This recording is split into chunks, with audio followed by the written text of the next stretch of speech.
Tonight from Wrigley Field in Chicago, it's Monday Night Baseball presented by TD Ameritrade. And this evening on a lovely night on the city's famed north side, the Cubs welcome the Florida Marlins. The Cubs trying to survive a string of key injuries. The Marlins trying to grow up very fast. Hi, everybody. Welcome to the friendly confines of Wrigley Field. It's always a great treat to be here. I'm Dave O'Brien, along with Eric Karros and Rick Sutcliffe, two gentlemen who spent part of their careers right here in this ballpark in Cubs uniforms. Always a treat to watch Miguel Cabrera swing the bat, EK. A terrific young hitter, one of the best in the game, and he always gives the Marlins hope whenever he's in the lineup. Well, when you talk about some of the best young hitters in Major League Baseball today, Miguel Cabrera is at the top of the list. The Marlins signed him at age 16. His first big league hit in 2003, a two-run home run, and he's done nothing to disappoint since, posting back-to-back 30 home run seasons, the youngest hitter in Major League Baseball to ever do so. When you talk about Marlin offense, Miguel Cabrera is it. Well, Derek Lee, the Cubs hitting star, is out at least 2 months because of a broken wrist, and Rick Sutcliffe, given that situation, it adds even more to the volatile, very temperamental pitcher Zambrano, who's on the hill tonight, a guy who could win 20 games. He certainly could. He led the staff last year with 14 wins.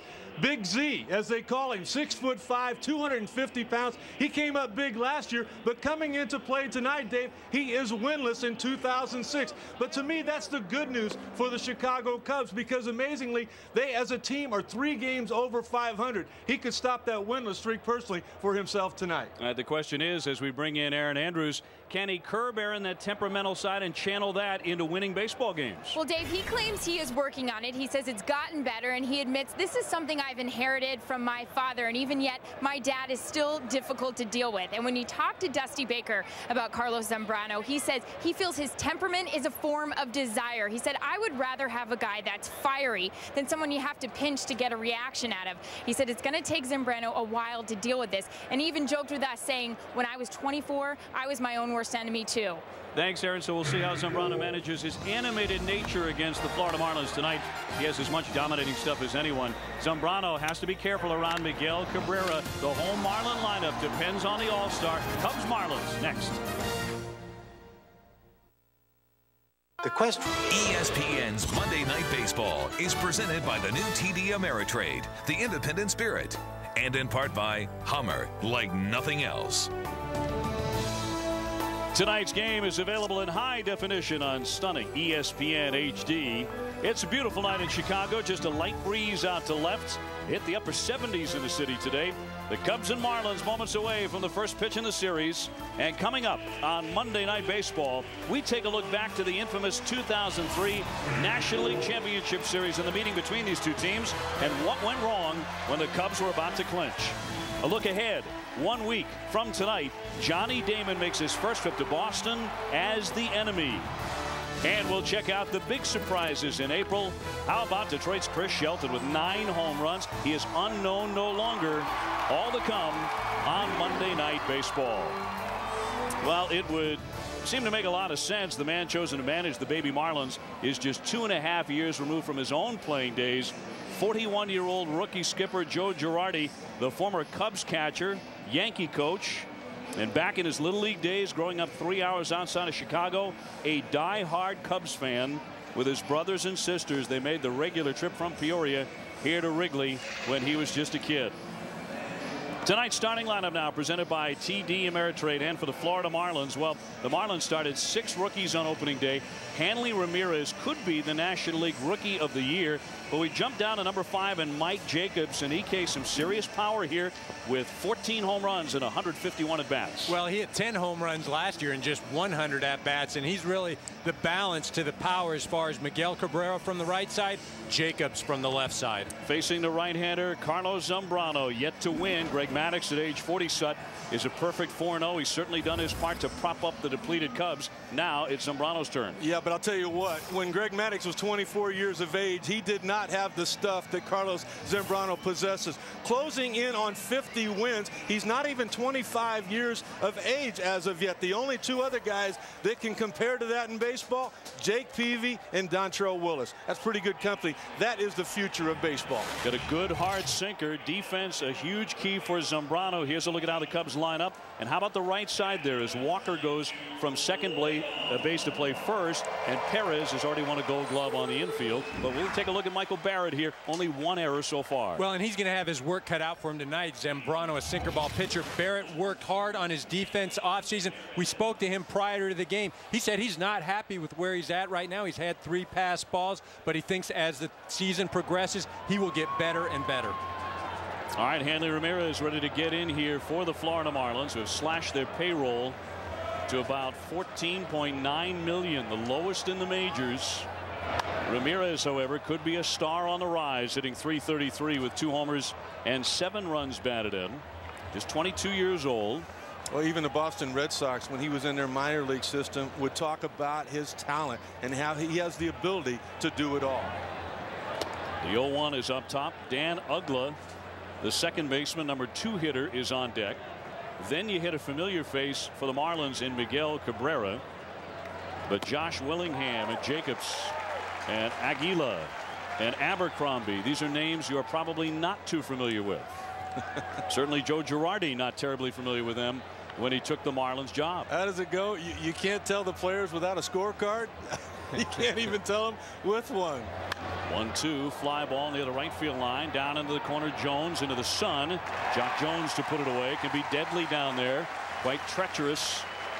A 6 o'clock start here tonight in Chicago. And now the umpire scouting report. It's Mike Winters, Rick, behind the plate tonight. He's a 16-year veteran at the big league level. He has a lot of postseason. 7 years he has been rewarded with extra play. But I'll tell you what, we've seen him behind the plate. EK, you and I both. He at times will favor the home team pitcher. If it's a borderline pitch, I look for Zambrano to get it tonight.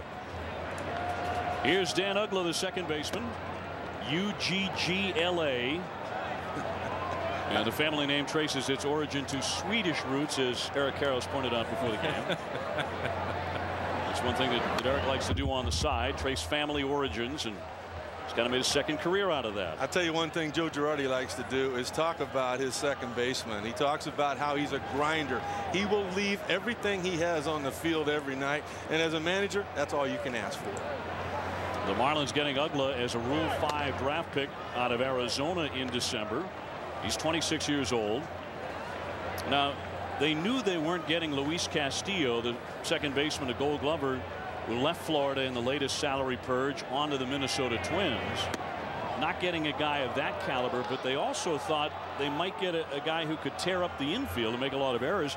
That has not happened. He's been a nice surprise for them. No, he has been a nice surprise at second base, and he can play a little third, and in a pinch he can play short. He's been most comfortable, though, at second. Cabrera on deck. That one popped up back into the seats. And you look at the difference in the lineup, guys, between the Marlins of 2005 and 2006. I mean, the guys on the left, a lot of them did a lot of things. Juan Pierre's won a stolen base title. We talked about Castillo, a Gold Glover. Delgado, a great hitter. Lowell won a Gold Glove. Alex Gonzalez, a tested shortstop. Beckett, an MVP of a World Series. And the guys on the right, not too much. It's getting to know you. Well, it is getting to know you, and the Marlins hope by the end of the season that people in baseball will be familiar with a lot of these names, and with the talent these guys possess, I believe they will be. And you know, you look at that lineup, even with Miguel Cabrera, opening day left fielder last year, opening day third baseman this year. The 3-2 just missed the outside corner, ball 4. This has been the story with Zambrano in his early starts this year. In 4 outings, walking 17 men. Well, that makes it 18 now, and they say that he's trying to do too much. He's trying to command the fastball to both sides of the plate, along with throwing a curveball, slider, and a split finger fastball. The problem is he's been watching Greg Maddux, and with Maddux a perfect 4-0, he sees Maddux doing, he thinks too that he can. But the true reality is that he doesn't need to. Throw the fastball in the strike zone, he will win. And Maddux off to a great start. For the first time in his career, he's won his first 4 starts. Perfect on the season. We showed you Zambrano's start last year, much better than this year. That is down low for a ball on Miguel Cabrera, hitting .317, 3 homers. He's driven in 11. When you talked to Dusty Baker before the game about Cabrera, he said he's as dangerous as they get. And he's talking about the A-Rods, the Manny Ramirez's, the Albert Pujols. He puts Cabrera right now already with them. Man on at first and 1 out. The breaking ball outside. Well, there's nothing that Cabrera can't do. I mean, he hits for power, he hits for average. You know, he does it against the top pitchers. He does it against the mediocre pitchers. And you know, when he was brought up by the Marlins in the 2003 season, they were 4 or 5 games under 500 when he came to the ball club. They finished the season over 20 games over 500. And he and Dontrell Willis, a big reason why they won that World Series. As the count his way, chops that one foul. 2-1. Cabrera, by the way, not very fond of facing fellow Venezuelan Carlos Zambrano. 2 for 15 lifetime. But look at what he's done since breaking into the big leagues. And he broke in with a game-winning home run in the 11th inning in his very first major league contest. And it's been off to the races ever since for Miguel Cabrera. Now at third base for Florida. The runner goes is swinging a high fly ball left field. Rotan going back, turning around. This is gone right now. A home run for Miguel Cabrera, his 4th of the season, jumping on Zambrano to make it 2-0 Florida. Well, we talk about the at-bats that Miguel Cabrera has had against Carlos Zambrano during the regular season, and he hasn't had a lot of success. But in the postseason, he hit a home run off Carlos Zambrano. Here, this pitch is right down the middle. Cabrera gets great extension, and anytime a power hitter can extend those arms, it's going to go a long way. It did not even look like he swung the bat terribly hard. Well, and when you hit the ball well, when you swing the bat well. And you got a guy on the mound throwing hard. Yeah, well, as a big guy, it looks effortless. I mean, and as a hitter, when you're in the box, it almost feels like the ball doesn't even hit the bat. So just his 3rd hit in 16 at bats off Zambrano, but 2 of them have gone over the fence. See, now here we go. The same problem that has plagued Zambrano up to this point this year. He walked the number 2 guy. So what if Cabrera hits a home run? You've got to make Uggla swing the bat. And here he goes again right now. The first pitch was a fastball. He missed with it. He comes back with a breaking ball. He's trying to do too much. He's not capable of that yet. Josh Willingham swings. Line drive. That'll settle down for a base hit to right. So after getting Ramirez to fly out to right to start it, a walk, a homer, and a base hit off Zambrano. Eric, what's the difference in a guy's bat speed with a 2-0 count as opposed to maybe 1-1 or 0-2? Obviously, you're going to be more aggressive. Well, 2-0, you're a lot quicker. You're sitting on a pitch, and that's why, as a pitcher, it's so important to get ahead of the hitter. I know as a former hitter, if I was 0-1 or 1-2, I was not as aggressive as I was 2-0 or 2-1. I had the count in my favor. I let it go.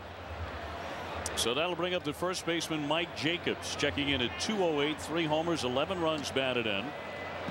He came to Florida in the Carlos Delgado trade, but in 100 at bats with the Mets last summer, he raked 11 home runs. And he takes outside, and again you see Zambrano trying for the corner and coming up empty. You look at his walks per 9 innings, up from last year in a big way. Granted, it's early. But Suddy's a guy with a big-time fastball, a great sinker. Gets a lot of double plays. He's looking for one right here. 1 out, a runner at first. And a wave and a foul tip to the middle. You know, David, watching him warm up with pitching coach Larry Rothschild down in the bullpen before the game, he focused on doing nothing but throwing fastballs away to a right-handed hitter. Well, all of a sudden, he gets a little breaking ball on the outer half. Cabrera hits it out, and he forgets all about that game plan. He's got to pound the zone. He's got to pound it down and get a ground ball. On the outside corner, good pitch. 1-2 on Jacobs. We'll take a look at K-zone here. And did it pick up the corner? Well, it was right on the edge there. And we mentioned that with the hometown team, when Mike Winter's behind home plate, it will favor that pitcher more so than the hitter. The 1-2 in there for strike 3. Caught him looking. 2 down. K-Zone brought to you by Nationwide as we take a look at this one down the chute. It was amazing last week in our Monday night game. Tim McClellan was correct on 97% of his pitches. I mean, a remarkable. We talked about McClellan before the game. We too will keep track tonight with K-Zone on what the performance from Mike Winters will be like tonight. Number 6 hitter Chris Aguila, the right fielder, hitting just .212 coming into tonight. Aguila, right-hand hitter. He's had a couple of brief call-ups with the Marlins the last 2 years. He has yet to homer. Reggie Abercrombie is the on-deck hitter. You talk about a guy with tremendous natural power. One of the very hopeful things the Marlins can bring to the lineup every day is swing and a miss here. Good breaking ball by Zambrano. You know, one difference for Zambrano tonight, and he talked about it in the paper. You know, he's been the opening day guy, which means you're going to match up with everybody else's number one. And you know what? I mean, I know what that's like. You're not going to get much run support. Zambrano catches a break tonight, though, with Vargas because he could have faced Dontrell Willis. The Marlins decided to give D-Train an extra day. That should give the Cubs some runs tonight. 1-1 fouled away. You talked about Dontrell Willis resting this evening. Zambrano with 48 career wins, the most of any active pitcher under the age of 25. The next most is Dontrell Willis, tied with Jake Peavy, both with 47. Well, you know, there are some great young arms in the game, and you know, Seth, as you alluded to Zambrano being one of the top pitchers, you know, matching up with the number ones on other teams. As we spoke to Dusty Baker prior to the game, you know, people now know Zambrano. So if you're the opposing team, you're getting your rest. You're preparing a bit differently because you're facing a number one, and Zambrano has to deal with that. I loved how you and Dusty had a moment where you laughed about how Zambrano, as a hitter, you know where he's at. I mean, you know a week out that you're going to have to face him. And like you guys were saying, he's one of those guys that you go to bed a little bit earlier for. Well, and he's absolutely correct. Willingham on at first and a 1-2. Moved him off the plate inside. There's no question as a hitter, you know, you look at the matchups maybe a week in advance. You'd start planning. OK, what am I doing as far as preparation? How am I going to prepare? What am I doing if I'm on the road? Am I going out to dinner? Am I going to hang with the guys? What am I going to do? And that all is taken into account by looking at the upcoming rotation. 27th pitch of the inning is swung on and missed for strike 3, but a long inning for Zambrano. And it gives up the 2-run homer to the ever dangerous Miguel Cabrera. Juan Pierre and the Chicago Cubs look to draw even or better against Jason Vargas. But already Zambrano down 2-0 thanks to Cabrera.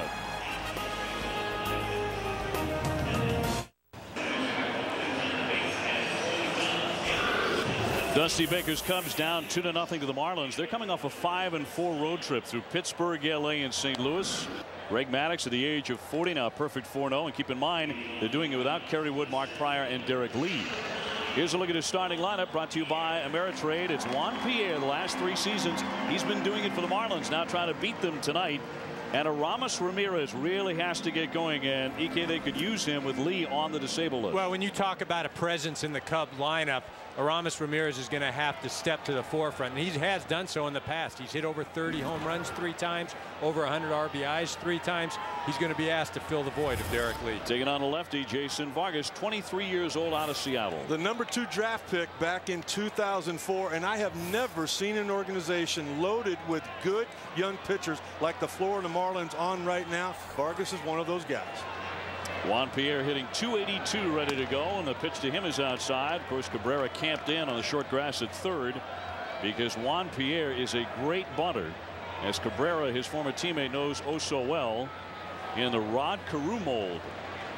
He can drop down a bunt and beat it out against just about anybody. Swinging away, flies this one to left, and Willingham will come in a few strides for it for out number 1. Now defensively, here are the Florida Marlins with Willingham, Abercrombie, and Aguila in the outfield from left to right. And it's young Hanley Ramirez at shortstop. Well, the Marlins think he is going to be somebody very special. He can do everything. He's got great range. He's got great hands. Probably sometimes to his detriment, he's got a great arm because he sometimes relies on that, makes some errant throws, but he is going to be a special one in years to come.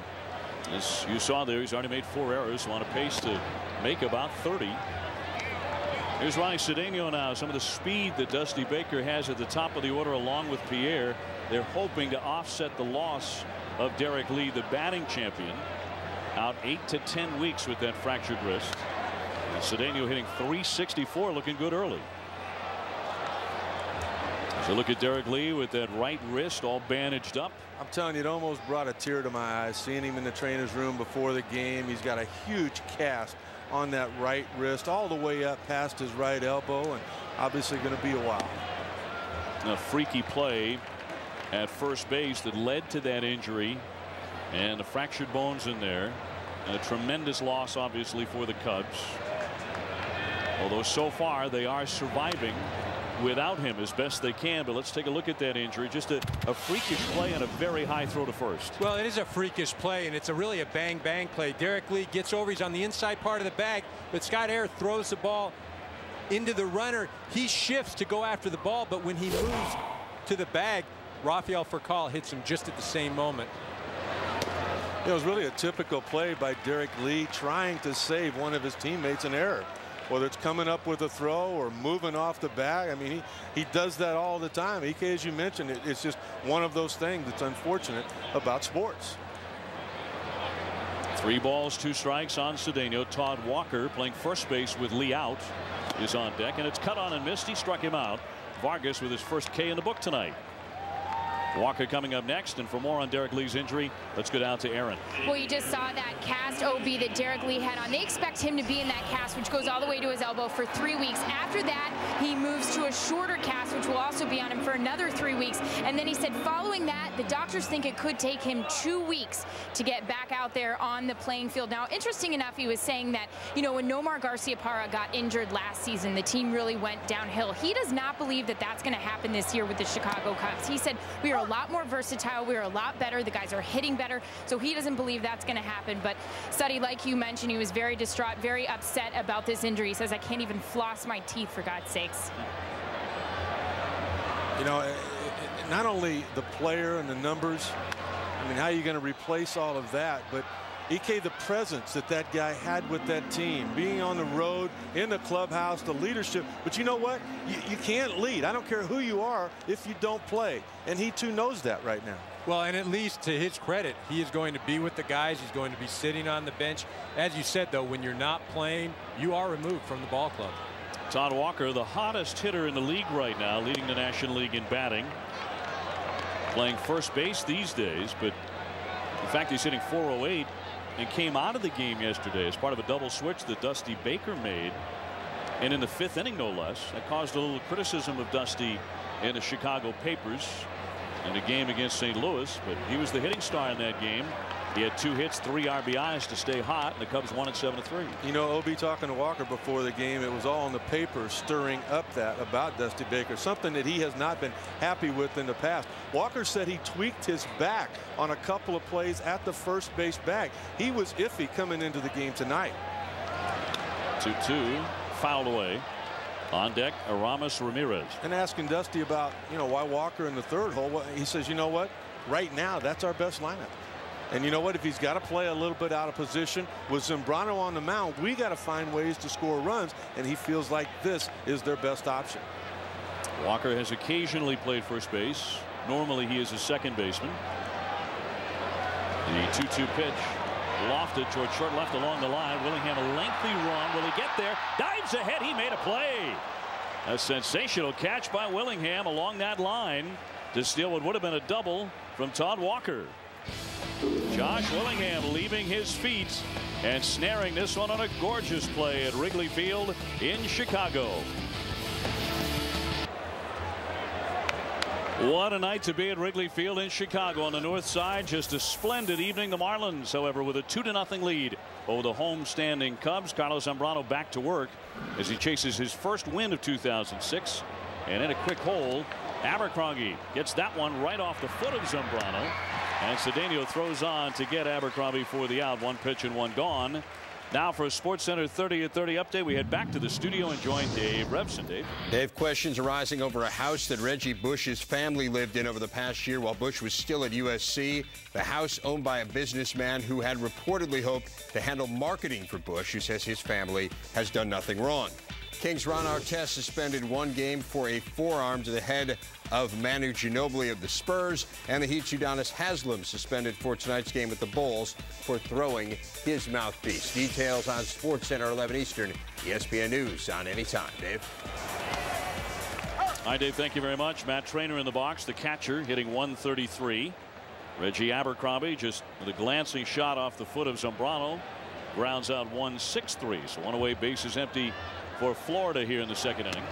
A Marlin franchise that has slashed its payroll from $60.4 million last year to just under $15 million this year.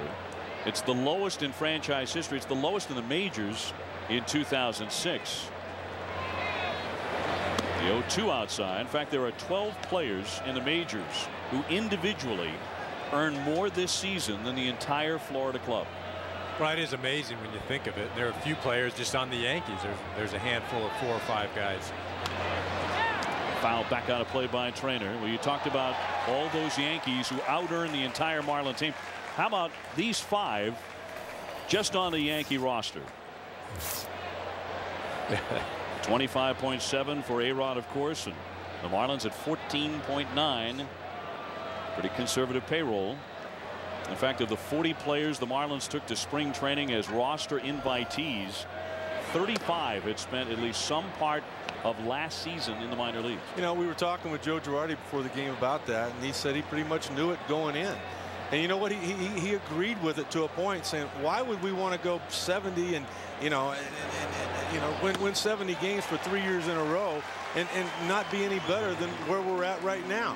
He too, this is a great opportunity for him, and I tell you what, the Florida Marlins could not have made a better choice to have a guy bring people along and develop them than Joe Girardi. He will be a big league manager for as long as he wants. He can. I know you agree with that. Well, I think you're absolutely right. And you know, touching on the point though, the salary and the $15 million. You know, it's something we have a tax with. You know, when it goes over a certain amount. And went in there for a strike on Jason Vargas, the pitcher. Why wouldn't we have some sort of tax when it doesn't reach a minimal amount? You know, chopper to the middle. Will it squeak through? Indeed it will. Vargas had a much better time at the plate than he did on the mound in his last start, in which he had 2 hits. He was actually a designated hitter at Long Beach State. You know, he had a pretty good time hitting last year when he hit over 300. He was 8 for 26 last year with 2 doubles. So, you know, he's a perfect fit for the National League. Well, he can swing the bat. His second year in college, he had transferred to Cypress Junior College. He was the Southern California Junior College Player of the Year. He was a 2-way guy. At first base, swinging the bat, and on the hill as a left-handed pitcher. And he was a die-hard Southern California guy, the mayor of Southern California, as we like to call you. You and Mr. and Mrs. Vargas are the only people who know that. Impressive nonetheless, as Hanley Ramirez gets in for the second time. He's 0 for 1 with a fly to right tonight. Just 22, but you know, given his hot start, Rick, and his size, Ramirez 6'3", about 200 pounds, he could be a star in the making for Florida. First pitch from Zambrano is a breaking ball strike. And you know one thing, when you trade Josh Beckett for anybody, you expect to get a lot in return, and the Marlins feel like they did get a lot. They feel like that shortstop position is set for a long time. And, you know, just watching him, I mean, the size of this guy is what's impressive. I mean, he's Cal Ripken type tall. You better get those hands out of the way of that fastball. Zambrano not only upset being down 2-0, but with the pitcher getting a hit. And you know what, in my book, there's nothing wrong with that. It sets up a lot of options for the next pitch. Well, you have to wonder, have the Cubs' efforts to harness Zambrano's volatile temper turned the Big Z into a little more of a puppy dog, a little less effective? Everyone on the Cubs will tell you Zambrano, more than any other injured or healthy Chicago pitcher, is the true ace. Well, I'll tell you what, after that pitch inside, take a look at that. I mean, he missed that pitch by a foot. And, you know, with young players, a lot of time you can do the very same thing. I mean, he's already moved his feet. He's got him uncomfortable at the box. Fastball away, breaking ball away. Should take care. Wow, that's a nice job of laying off that pitch. He needed to come back with it in the strike zone because he had him set up for it. Ramirez doing a good job getting on base in the early portion of his career. He scored 16 runs, which, by the way, is tied for first in the majors out of the leadoff spot. Tied for first in the big leagues with Ichiro Suzuki, but down on strikes he goes. Another K in the book, make it 4 now for Zambrano. All of those coming since Cabrera took him out of the ballpark. Aramis Ramirez, they need help from him. Due up when we come back. People have ESPN's Monday Night Baseball, presented by TD Ameritrade. Brought to you by Crestor. Visit Crestor.com and ask your doctor if Crestor is right for you. And Capital One. What's in your wallet? Chicago Cubs refusing to sink here on the north side despite key injuries to Derek Lee, Kerry Wood, and Mark Pryor, keeping their heads above water. And of course going toe-to-toe for the sports headlines with the world champion Chicago White Sox on the south side, and off to a great start under Ozzie Guillen. Aramis Ramirez, then Michael Barrett and Matt Merton, the new left fielder, will take to the stage here against Jason Vargas, the lefty. A 2-0 lead for Florida on the home run by Miguel Cabrera. Ramirez struggling along in the early going at 196. We are really struck by how the new improvements inside Wrigley Field are so seamless here in 2006. We'll give you a look at those in just a moment. The renovations to the famed bleachers in Wrigley Field. They've been a big hit here, Rick, much like the brilliant work the Red Sox have done in upgrading Fenway the last few years. I mean, it actually gets to feel like it has been like this all along. They were telling us before the game about how, Wrigley Field, to look at it, it's like a Norman Rockwell painting. You know what? And they didn't want to disrupt that. And I think to a man, everybody here and woman at the ballpark tonight feels like that they kept that charm that Wrigley has been all about. Yep, that despite new concession stands and restrooms and seats, about $13.5 million in changes, which have not altered the feel of the old ballpark at all. And Aaron Andrews, I know you've got a first-hand look at the new dig, so to speak, here at Wrigley. Well, when you got tour guides like Sutcliffe and Caro showing you around the old ball yard. Like you mentioned, OB, $13.5 million in this offseason facelift. They added 1,800 new seats. The cool part of it is over there, like we're showing right now, that used to be absolutely closed in. So now fans out there on Sheffield Avenue can actually stand out on the road and look in. Now it's interesting. The guys who chased down those home run balls out there on Sheffield and Waveland are kind of upset because these extended seats, they keep the home runs in the ballpark. So those fans out there aren't getting as many balls as they used to. I know the guy next to me is not going to agree, but we as pitchers always felt like if it didn't go into the street, it should be called a ground rule double. It says 368 to the power alley. We've walked it off. It's not that far. They just don't want to repaint that thing. 1-2, swinging a drive deep into the corner, but hooking too much, and a noisy strike for Ramirez. 1 ball, 2 strikes. Now the history of Wrigley Field, it is a glorious one, built in 1914. First major league game in 1914. The bleachers and scoreboard added in 1937. The lights added, of course. That was a major thing in 1988. Despite the grand feel you have coming to this great old ballpark, so long without a world championship. That is up high for a ball on Ramirez. I mean, not only have they taken away the foul territory everywhere in baseball, but take a look at that. I mean, how much more help do you hitters need at this ballpark? Look at that basket, OB, that they stuck out there. So guys like EK could just, just give them more room to hit the ball out of here. Well, you talk about this ballpark being such a hitter's ballpark and being so friendly. Yeah. The first 2 months playing here, I mean, you're hitting in weather that is just unbearable to play in. I mean, tonight we've got a great night. The wind blows in more often than it blows out. I mean, I remember playing against Mark Grace. He used to tell me, oh, it's blowing in again. The only time you ever see it blowing out is when they've got it on all the highlight shows. Oh, it's blowing out again. It's a great place to hit. Just gently out to left tonight as that one moves Ramirez back a step. By the way, 1,800 additional seats here. The Cubs will profit from the sale of about 145,000 extra tickets over the course of the year, and some are priced as high as $60. If the fans want to see that turned right back into the product on the field.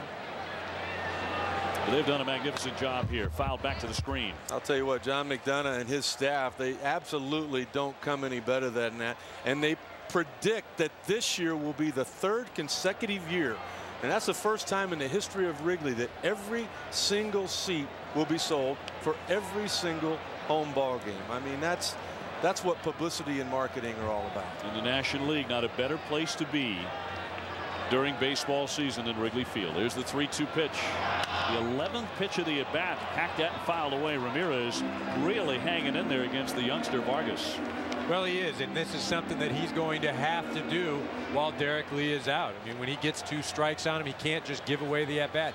He has to battle. He has to set the tone for the rest of the ball club, because of the rest of those players in that Cubs dugout.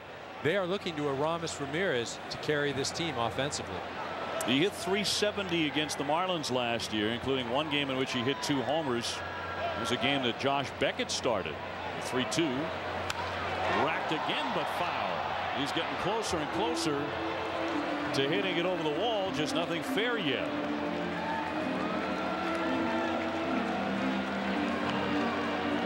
Look at Ramirez. The last 3 Aprils, soft start here, just a $196 coming into tonight. You know, the biggest soft part about Ramirez, though, has always been his legs, EK. He's always had injuries there. And, you know, when you come out of spring training, you're not at 100%. Along with that weather, it's tough to hit. Well, and what I'll say about those numbers right there, the 03 season, he had a good April, but that was in Pittsburgh.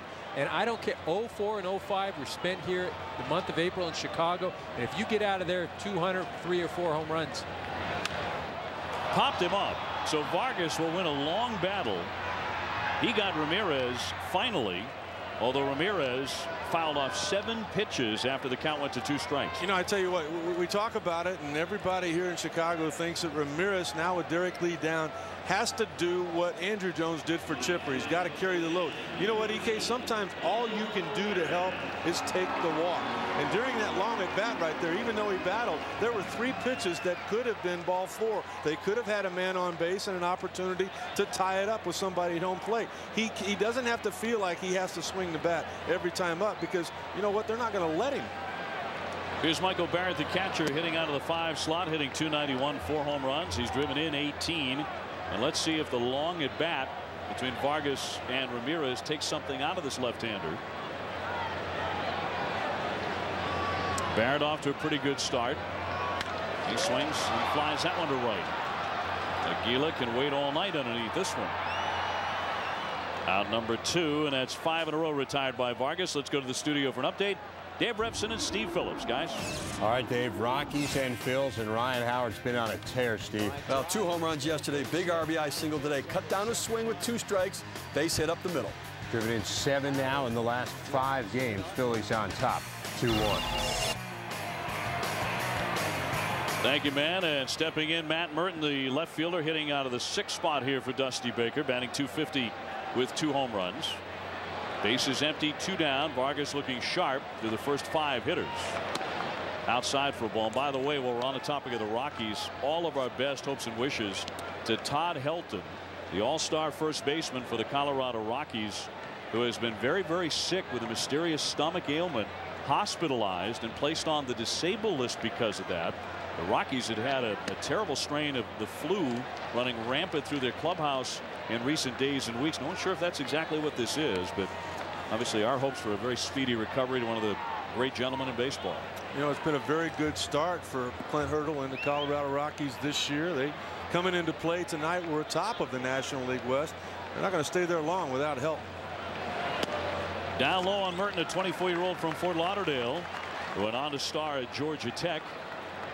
He came from Double-A last spring. He only hit .342 there. Cubs brought him up to Iowa Triple-A. He hit just .353 there. And then in 51 games with the Cubs last summer, he batted .321. Here he takes ball 4 and becomes the first man to reach tonight against Vargas. Hey, what, they're EK doing something right down there at Georgia Tech. We were talking to Merton before the game about the strength and fitness guy there at Georgia Tech University, a guy named Steve Tambura. And I'm sure he had a lot to do with the success of a guy like Mark Teixeira, Merton, another one of those guys. That's a great program there. Yeah, I think, you know, Garcia Parra, I think, from Georgia Tech, and Jason Varitek, Jay Payton. I mean, a number of guys that have gone on to have a very successful big league careers. Merton, and next in a long list. Merton taking first base. Jock Jones in, the free agent signee. After spending 7 seasons with the Minnesota Twins, he is now a Chicago Cub. Vargas, by the way, just has a devil of a time managing the running game. 15 men have tried to steal against him since he became a big leaguer, and every one of them has been successful. Little ground ball softly to the right side. Ugla will throw on to get him. Side retired. No runs, no hits, 1 man left. 2-0 Florida. The very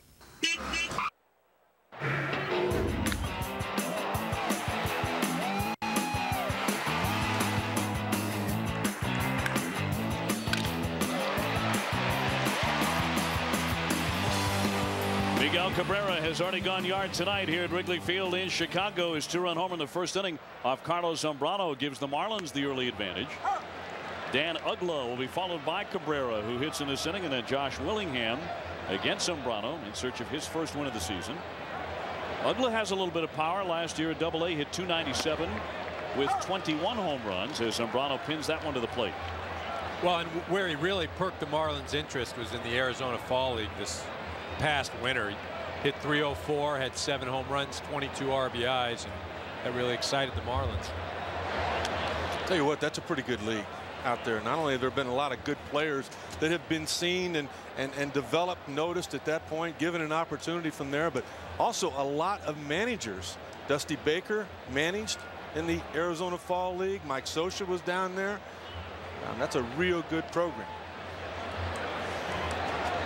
The 1-2 on the inside edge for strike 3. That's 5 strikeouts, and all since the home run that Cabrera hit off Zambrano. Well, and the fact that Zambrano has 5 strikeouts should show you that he's got that great stuff. Now, in his first inning, this was a fastball right down the middle, and there wasn't a lot of movement. Cabrera is, we talked at the top of the show, one of the best hitters in baseball. He doesn't miss that pitch without any movement down the middle. His 4th home run of the season. Bases empty here, 1 down. In the 3rd inning in Chicago, and that's down and away for a ball. Hey, look at Cabrera. When he first came up in 2003, he weighed about 210. He's up around the 250 range now. So he has put on some size. Of course, he's moved from the outfield to third base. It's not as vital to stay quite as slender and smallish at third. It's more a reaction position. Well, and as you age, especially, you know, when you're 18, 19, 20, your body type will change. I mean, Fouled away. That's what I always find funny is that, you know, on some of the media outlets we'll see pictures of, you know, this guy when he was, you know, with one team and then with another team, and he's way bigger, and everybody thinks, oh boy, he did this, but it's a 10-year difference. And I challenge anybody to say that they were the same size when they were 22, 23, as opposed to, you know, 28, 29. Set year would look like you're about it. Yeah, right. So you look like at 21, right? I'll tell you one thing, you know, Joe Girardi doesn't look much different than he did when he played. I mean, you know, he's getting a few more highlights in that hair, but I think a lot of that might have to do with this young club this year. Cabrera taking ball 4. They don't go back and do that before or after for any of us 10 years ago, what we look like today. In Cabrera's case, I think he's just a healthy kid, and he's maturing, as you pointed out, growing into his body. That's what we call it, maturing, okay? I absolutely agree. I was complimenting you. OB was here when we did the opener down in Atlanta, and Cal Ripken came in, and he talked about Sutton. He goes, you look good, but it was the way he said that you look good. I don't know, whatever. Didn't seem like a compliment somehow. Well, Miguel taking first base on the second walk issued by Zambrano. Willingham tears into this one, rockets it down into the corner. A fair ball that'll bounce toward the warning track. Now Cabrera heading to the third. They're going to wave him in. He'll try and score. Throw to the plate. It skips. Too late. Another run on the board for the Marlins. They lead it 3-0 as Josh Willingham comes through. That's his second hit tonight, a double along with that first inning single. I tell you what, OB, the only thing that the Cubs did wrong here was the young Cedeno, and Nefi Perez is talking to him right now about the grass, particularly on the infield at Wrigley Field. The ball's into the corner. Cabrera is not a burner. You've got time to get him. Merton comes up with it right to Cedeno. Now you got to get it there in the air. You've got to, on that play, get it there in the air. If you do, Barrett's got an opportunity to tag him. All right, you can see the big wide turn. He's running out of gas. I mean, you had him there, but when you bounce it, and particularly it bounces twice, there's absolutely nothing on that ball, and that's the only reason that run scored. Well, and as you just said, Seth, I mean, he's a young player, and that is the difference of success for young players and older players. It's not the ability so much. Everybody's got the ability, but what separates the success level is the experience. And as Cedeno plays more and more ball games here, has more experiences, he will know the next time, let's keep it in the air, keep it off this heavy grass. Well, you're exactly right, and that's what we asked Joe Girardi before the game. What's the one thing you hope for at the end of this year?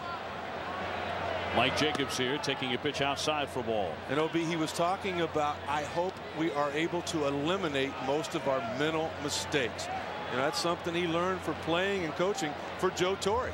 Be prepared every day. 8 doubles for Willingham. He's into scoring position here. One more look at the relay throw. Well, just take a look at how it just gets eaten up with the grass. There it is, chest high. Here it comes. Get it there in the air. But you see what happens? Look at the ball almost comes to a stop. Nothing that Michael Barrett could do at that point. See Cabrera's left spike kind of sticking on the plates a little bit awkwardly. Inside for a ball on Jacobs, who whiffed looking in the first inning. Girardi is only willing to be so patient with these youthful Marlins. Last Wednesday, he closed the clubhouse after a loss in Cincinnati. A game in which the Marlins committed 3 errors, made several mental mistakes, blew a couple of big leads, 5-0 and 8-4, let those slip away. He said that's embarrassing, and he ripped into the ball club for giving away the chance to win their first series of the year. Well, and you hit it on the head, Obi, when you talked about mental mistakes. That's something that you can't tolerate. Once is enough. 3-1 pitch missed down low, and another walk for Zambrano, and that'll put runners at first and second. Still only one man out.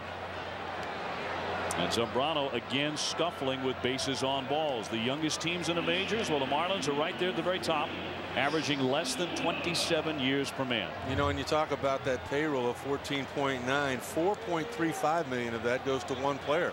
That's Dontrell Willis. There are 17 guys that make the major league minimum.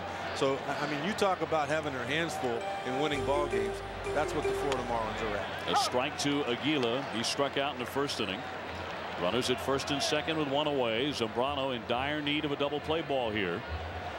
He's already had one visit from Larry Rothschild, the pitching coach. The 6'5", 255-pound right-hander with the 0-1 pitch. Fouled away. Zambrano 0-1 coming in. On the other hand, Greg Maddux at the age of 40 is 4-0. The first 4 batters walked, 2-run homer and a single. The next 7, he struck out 5 of those, but now over the last 3, he's getting touched up again. Yeah, when we talk about the first 4, you're talking about the guys that a manager hopes to do the damage. The bottom part of the lineup, most people get through that. The 0-2, Aguila would not chase it. One thing we're not seeing out of Carlos tonight is his trademark animated behavior. We came on the air discussing how the Cubs would like to see him meter it down a little bit.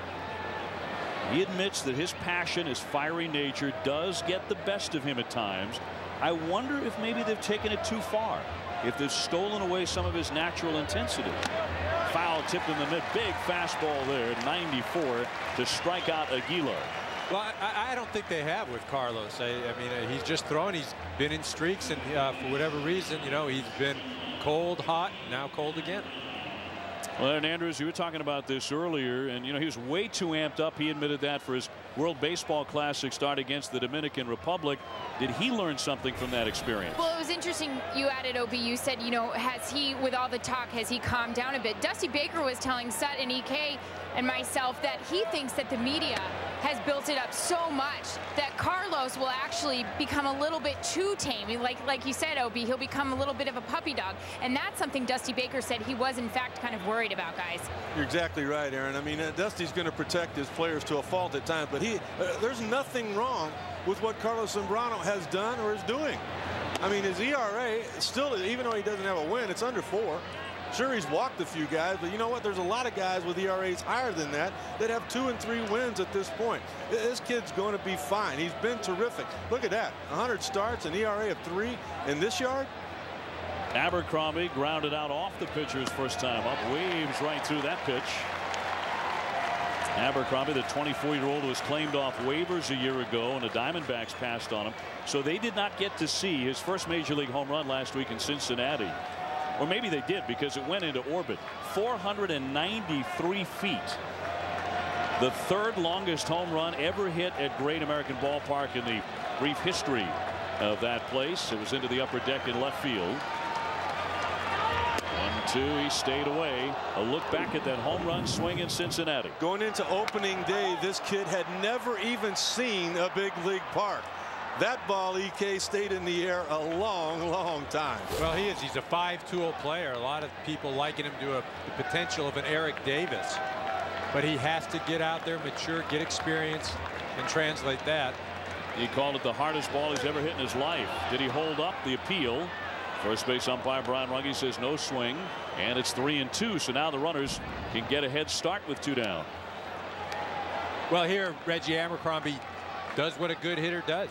Stays off the pitch that's low and away. He did it on the previous pitch. He took the slide away.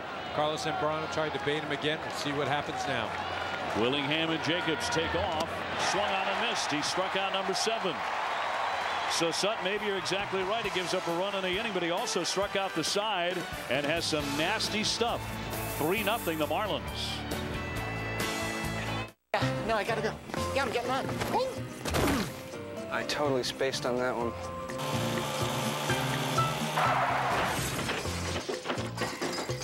That was bad.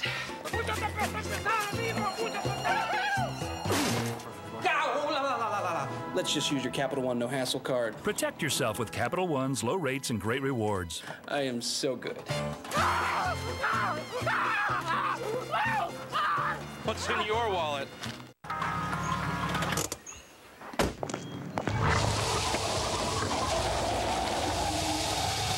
Need new tires? Get to the big Bridgestone rebate event for up to a $100 mail-in rebate on select Bridgestone tires, April 6th through May 6th. Only at your local participating Bridgestone and Firestone retailer, wherever you see this Bridgestone sign.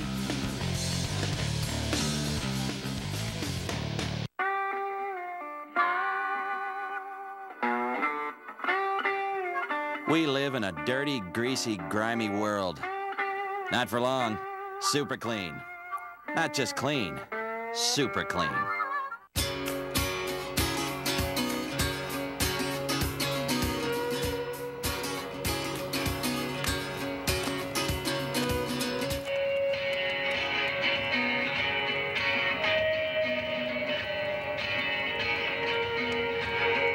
Isn't it about time for an upgrade? Take advantage of the Acura upgrade opportunity and experience satellite-linked voice-activated technology and special 2.9% APR financing. Baseball has a drug testing policy, and Barry Bonds has met every drug test that has been thrown at him. An inside look beyond the headlines from the man himself. Bonds on Bonds, a weekly series, Tuesdays at 7 Eastern on ESPN. Look at one of the Rockwellian murals there just outside Wrigley Field at the rooftop terrace. The Marlins on top 3-0 on a spectacular evening here in Chicago. The Cubs without a hit against the 23-year-old left-hander Jason Vargas, one of the young Marlin arms, and it's outside on Efi Perez. He'll be followed by Carlos Zambrano, and then the top of the order Juan Pierre. Vargas last year started out the campaign at single A at Greensboro. Then it was on double A. Yeah, indeed. There's a shot caught out of the air by Ramirez. One man out here in the third. And we talked about some of the surprises here in the month of April, Eric Karros, and you have to think that Chris Shelton is at the very top of the list, the young Tiger slugger with 9 home runs, the most in the American League. Albert Pujols has 11 for St. Louis. Well, Albert Pujols, you expected. Chris Shelton with the Detroit Tigers coming over from the Pittsburgh Pirates system. I mean, nobody really thought that this guy was going to bust onto the scene like he has, especially with the power. Always known as a good hitter, but not the power numbers. You know what? Jim Leland's always been known as a good manager. How about Jonathan Papelbon, a kid out of Mississippi State, who has become a huge story in the Red Sox early success. They talked about him a lot last year, and on the way over here, Aaron Andrews and I talked with Theo Epstein, the outstanding young general manager of the Red Sox, and he said, you know what? Keith Folk just at the time wasn't ready to go. Bunt attempt here by Zambrano, trying to drop one down for a hit. And the starting rotation at that time was full. There was a lot of options there. So Papelbon was in the bullpen. And what happens? I mean, he steps up. He's got 8 saves. He's got a perfect 0.00 ERA. He saved the ball game yesterday. And he's just 1 save shy of the major league rookie record in April. 0-2 squib foul by Zambrano. Pierre up next. Papelbon filling what was thought to be a huge void in the Red Sox in their bullpen. He's done a great job. But, you know, Theo did say that in the future, Papelbon is going to be in that starting rotation. Right now, there's no way you can move him. Even though better news for the Boston Red Sox, Keith Falk is back throwing well. That knee must be healthy again. Papelbon with a fastball in the mid-90s, says dominating stuff, fouled away by Zambrano. And how about Barry Bonds, who has hit just 1 home run to start the season? Well, I had to go to Colorado to hit that. Yeah, and the only reason I find that surprising is just because of the success he was having in spring training as far as hitting home runs. I mean, once the season started, I mean, nobody's pitching to him. Obviously coming back after the 3 knee surgeries. 0-2 up high on Zambrano. But the fact that he did have the success in spring training, I thought that would translate. You know, he'd just keep not missing beat. I think you would agree too, though. In spring training, nobody's going to intentionally walk him. They're going to pitch to him. They fall behind, whatever. Who cares? It's spring training. I mean, he's still got an on-base percentage over 500. You don't think the book and everything that's happened to Barry Bonds, whether he inflicted on him or not, is another question. But look at Zambrano at the plate after striking out, snapping the bat over his leg. And there's some of that fire and passion that maybe has been missing at times in the early part of the season. The fans certainly loved it. Well, you know, getting back to that whole thing with the emotion, with the Zambrano and displaying emotion. I mean, really, up to this game, we haven't seen close pitches that he hasn't got where he gets upset with the umpires. That is some sort of strength right there. I'm telling you what, and I know that because I tried that one time, and the bat didn't break. And I'm telling you, I was sore for a month. Yeah, I was going to say, unless that bat's cracked, I mean, you don't realize what kind of damage you're doing to your leg right there.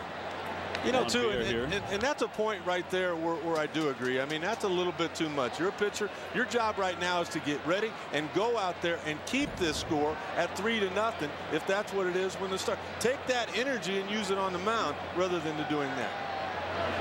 But, you know, getting back to Zambrano, what I don't really understand is he's had this type of energy from day one, and he's been successful. So who's to say that, oh, if he calms himself down, he's going to be better than he already is? He's great as it is. And so now you take that away, and now maybe you have a different type of pitcher. I don't know. You know, you just got to let Carlos be. That's my. Well, he's always been most effective, like in 2004 when he went 16-8. When he stomps around that mound, kind of like a bull looking for a matador, it's been said. Down goes Pierre, 1-2-3. And we will see how Zambrano comes back after snapping that bat over the leg. So far tonight, he has 7 strikeouts, whiffing himself. He wasn't very fond of that.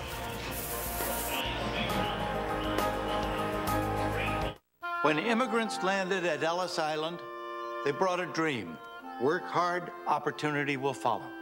At TD Ameritrade, it's no different today. You bring your own drive to succeed, they'll help in every way. With people who'll sit and talk with you about your strategy, solidly independent research, straightforward pricing. The new TD Ameritrade. Independence is the spirit that drives America's most successful investors. Can you calculate the value of joy? Of romping with your kids on a perfect carpet of green? Can you put a price tag on having an Emerald Kingdom all your own? Actually, you can. A great lawn can increase the value of your home up to 15%. Not to mention the value of every moment you spend there. Scott's. It's amazing what a lawn can do. Hey, look at me. Lock in. Crusher here has an extra deltoid muscle. Means he's got exponentially greater bucking propulsion. Now you lean back and you hang on. I'll be there. New rodeo clowns are a lifesaver. Rodeo clown? No, I'm with the birthday party. Hello! Oh, but I did stay at a Holiday Inn Express last night. Stay smart. Stay at a Holiday Inn Express. That's a winner. Yeah. Oh, I'll take the code red. That's not a prize. It's mine. But it's with the prizes. Not happening. I'm not looking for trouble. Well, you found it.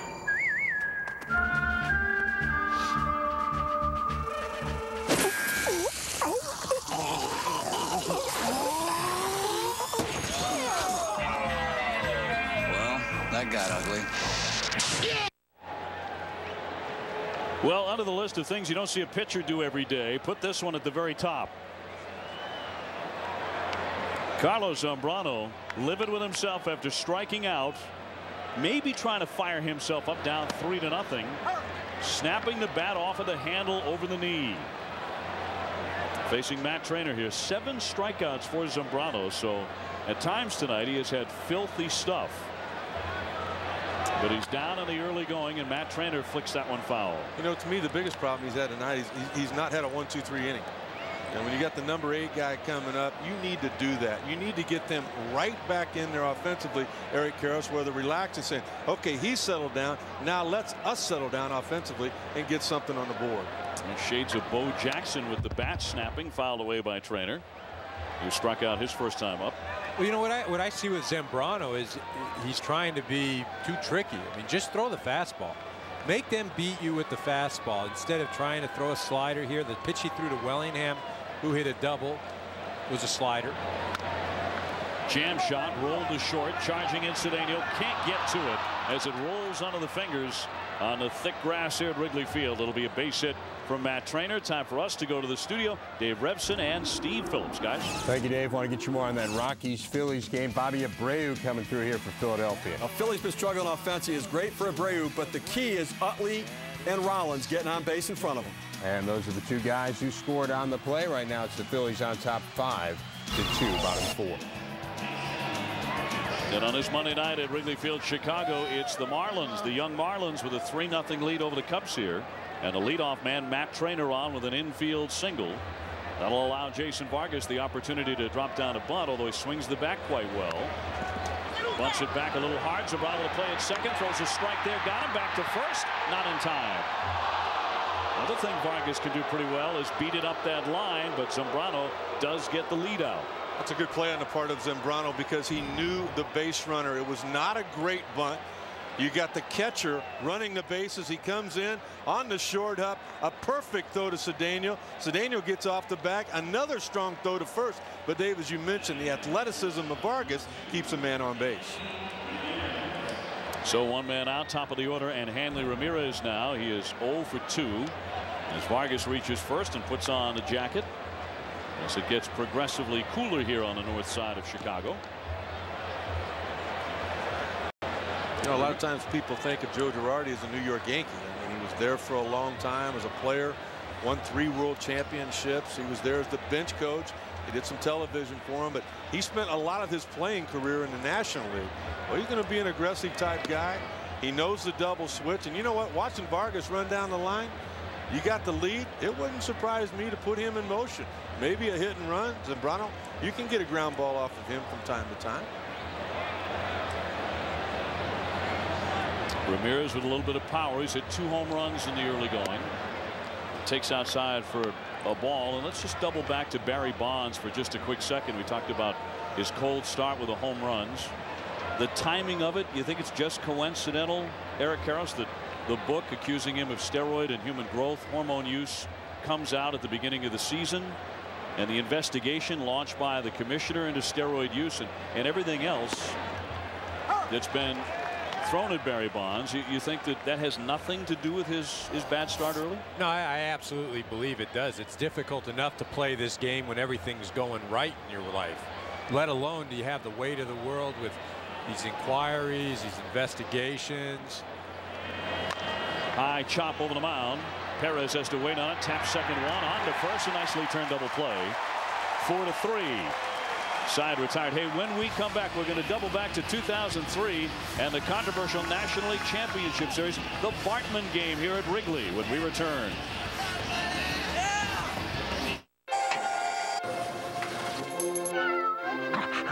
I need 480 tons of plaster. I need 70 more rolls of paper. All small businesses have one thing in common. They need things. We need to get 6 tickets for Tokyo. We're open to helping meet your needs. That's why there's the new American Express Business Gold Rewards Card. With no preset spending limit, you can get what you need, plus the rewards you deserve in return. By calling 1-888-799-OPEN or visiting us online, you can also get automatic discounts on the things you buy most. I need to rent a car every week. I need to ship 42 glass bowls. We'll also show you how easily you can earn 100,000 points in your first year alone. Enough for things like 4 round-trip airline tickets or other rewards. Earn as many points as you can. They never expire. I need a better way to buy what I need. The new American Express Business Gold Rewards Card. Call 1-888-799-OPEN or visit nowopen.com for yours, and we'll waive the fee for the first year. That is ESPN. This is mobile ESPN. This isn't like sports in your current phone, okay? It's a whole new phone service from ESPN with unique features like Gamecast and the fastest alerts and everything else you need to manage your fantasy teams. It's awesome. That's Neil Everett. Neil! Hey, it's Benny B. Any anchor jobs open? I got the microphone. Anything you can do? Put in a word for your buddy? No? Switch to mobile ESPN today. Call 1-800-GET-ESPN. All right, cool. Just call me.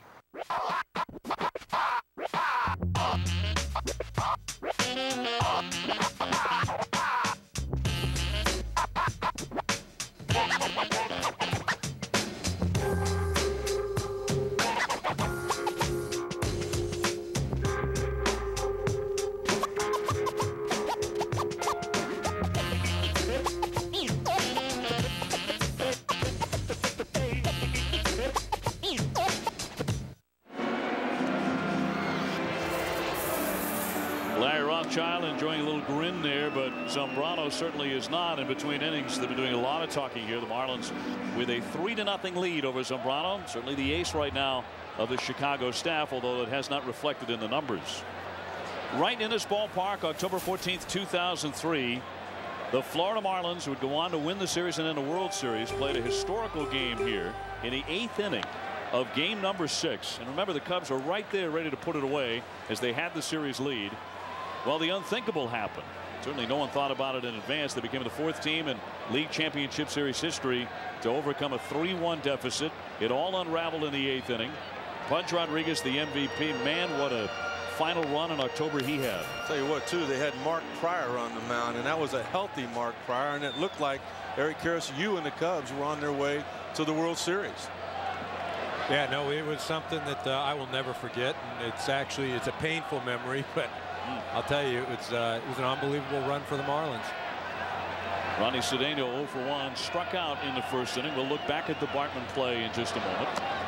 By the way, the battery of Vargas and Trainer did some hard running in the previous inning on the bases, so we'll see if it affects them at all. With a power type guy, I think it might, but Vargas is more of a control type, changeup, command type guy. In there for a strike on Cedeno. Todd Walker and Aramis Ramirez also to hit in this inning, and the Cubs do not have a hit yet against the lefty Vargas. Ramirez 0 for 1 tonight. He has popped out gently to second base after a long at bat. This one popped up to second baseman Ugla backing out, and there to make the catch. One gone. Flashing back to that 8th inning. And Bartman, Steve Bartman reaching out, and Moises Salou cannot make the play. Later a key error by Alex Gonzalez. And later in the inning, a 3-run double by Mike Mordecai. 8 runs scored in the 8th inning for the Marlins, forcing game 7 with an 8-3 come from behind win. The Marlins would win the league championship in game 7 and went on to defeat the Yankees in 6 to win the World Series. And it all unraveled down along that side. And Eric Karras, you were playing first base at that very moment for the Chicago Cubs. Yeah, when that ball went into the stands, I mean, everybody was disappointed. You kind of felt bad, but still, you know, we're still up 3-0. We have Mark Pryor on the hill, and you know, the real kicker was the ground ball to the shortstop at the time. I mean, our shortstop all year long, any routine play, it was as good as done. And that's when you start to wonder if there's just something, some aura around here that. Line shot into the alley off the bat of Walker on the run. Aguila makes a spectacular play onto the warning track. That's the way it's been going tonight for Vargas. Lots of good stuff. Not so good for Chicago. Chris Aguila hasn't done anything at the plate tonight. He's 0 for 2, but makes a sensational play. I tell you what, it has been an all-out effort on the part of the Florida Marlins. I mean, this team is fun to watch right now. Sure, a lot of them should still be in the minor leagues. None of them have really any experience at the big league level. But, you know, as a manager, Eric Karros, if you're Joe Girardi, you've got to like what you see, and I'll guarantee you Joe Girardi has a lot to do with it. Well, and the one thing you can guarantee from these young guys you're going to get is a 100% effort on every single play. Ramirez taking outside for a ball. Don't forget, you're talking about a team of young players who are experiencing all of this for the first time. It's all wide-eyed wonder to come into a place like Wrigley Field. Can you imagine walking down that tunnel? Babe Ruth walked down that tunnel to get to the field at Wrigley, and then here's this great vista in front of your eyes, this famous ballpark. And you're seeing it and experiencing it all for the first time. How about the story Joe told us before the game about when they got off the bus? Yeah. In the minor leagues, for all the fans out there not familiar, when you get off a bus in the minor leagues, your luggage and your equipment bag is underneath the bus. So when you get out and the bins aren't open, you open them yourself and you get it out. And he wouldn't tell us who it is. We both heard. But when you get out, one of the guys got out and opened it up and he goes, "Hey, you know, somebody stole our luggage." It's in your room, kid. If you wait 20 minutes, there'll be a bellman that will bring it up to you. Yeah, that's and life have a nice stay at the Ritz-Carlton, by the way. Indeed. Well, another time the Marlins checked into a hotel in New York City, and the clerk was looking at the rooming list and said, "Boy, you guys have an awful lot of aliases." And the traveling secretary, Bill Beck, said those are their real names. We have no aliases. We have no aliases. That is our team. Oh, that's how unknown they are at this point. But they keep playing like they are tonight. They're going to be known pretty quickly in the National League. You know, it's so sad, Obi, what's happened down there. I mean, you think of the fact that, you know, all of the new stadiums that have been built, 17 new stadiums since 1992. And, you know, down there in South Florida with all of that, I know there's been a lot of things going on there the last couple of years, and money has been hard to come by. But you would have thought that some way, shape, or form, whether it was the owners financing it themselves, as has happened in San Francisco, it's going to happen with the New York Mets. It's just hard to believe with all of that talent, they couldn't keep it all together. Ramirez taking ball 4. Well, a fascinating history since their inception in 1993 as an expansion club. A short history, but of course 2 World Series titles in '97 and 2003. 2 huge fire sales. 3 owners. Oftentimes a hard to read fan base. If there should be a curse on anybody, it ought to be on them instead of, you know, curse of the Babe and the Billy Goat. Barrett will fly to center. Abercrombie backing up. He will make the catch on the back pedal into the ivy. Side retired, and Todd Walker has to be wondering what he has to do to get a hit tonight. He's been robbed twice. And a spectacular catch by Aguila on the warning track. Still no hits for the Cubs. The NFL Draft begins Saturday at noon Eastern on ESPN. The new XLP is our biggest, most extreme pizza for guys who want to go big. Hey, Domino's guy, check this out. Oh, whoa. Did you see that? Couple of feet. Yeah. Hey, hand over that XLP, bro. Here you go. You want to rip it up? I'm good. All right. Have a good one. 30% more extra largeness than our large. Get a 1-topping XLP for a small $9.99. It's the new XLP from Domino's. The whole idea with Sam Adams was to make rich, flavorful beer and see if anybody would drink it. Jim started brewing it in his kitchen. It was just the coolest thing. Back then, everyone thought all beer tasted alike. The microbrewery movement was just being born. Jim was a pioneer of the small brewery revolution. He went and sold it 1 bottle at a time. I was scared to death. We had no money. Nobody had ever heard of our beer. Sam Adams was great. No one had tried an American beer that had that kind of flavor, that had that kind of quality. This is a good beer. Put your checkbook to better use. With a Visa check card, you can pay bills like phone, cable, and utilities online or by phone. You may never write a check again. I think when I was younger, I just wanted to come up with a style of my own. The only thing I come with was a leg kick. It becomes a part of you.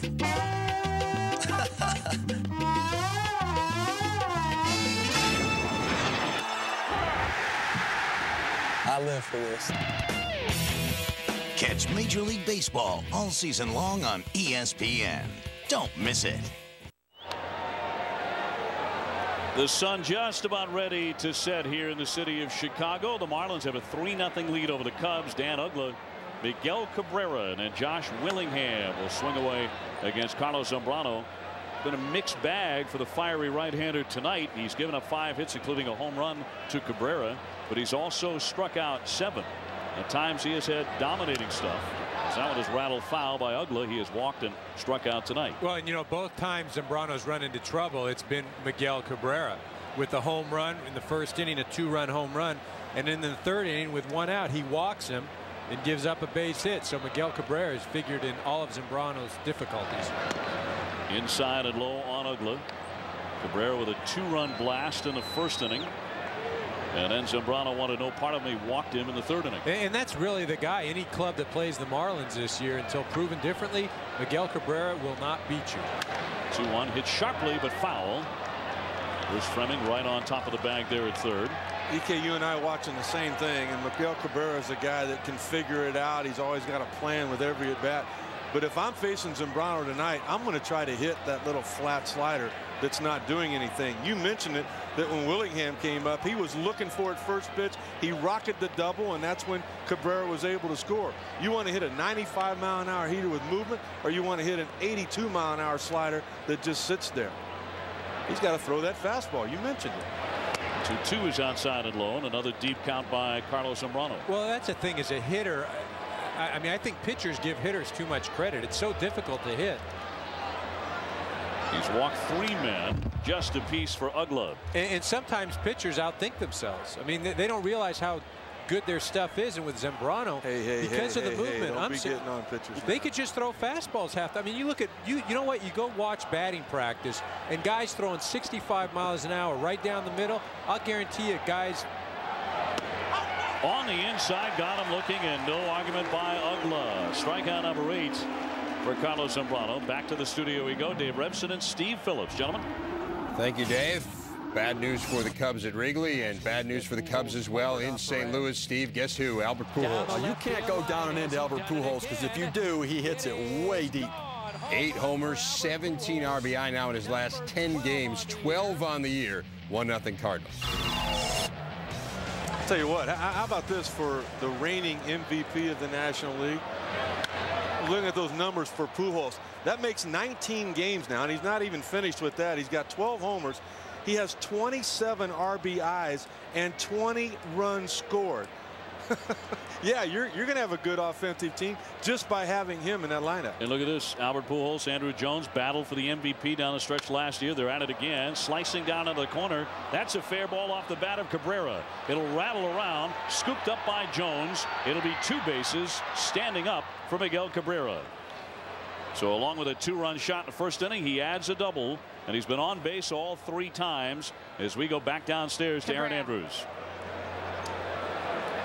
Obi, there was a lot of questions about this season if Miguel Cabrera could be mature enough and dedicated enough to lead this team like you and the guys were talking about upstairs. There is a fire sale. So he, Dontrelle Willis are really the leaders on this team. And talking to the Marlins staff about that, they have said Miguel Cabrera has given them absolutely no problem. And they also believe it's very unfair to put Cabrera and Dontrelle in a position saying they have to be the leaders. I was told this is why we got a guy like Joe Girardi.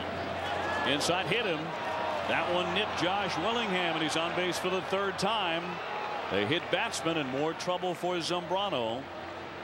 Although, you know, there have to be times, as you see, Willingham not able to get out of the way of this one. He was looking breaking ball again, wasn't he, EK? He wasn't going to give. That was a hanging breaking ball. He was going to hit it hard again.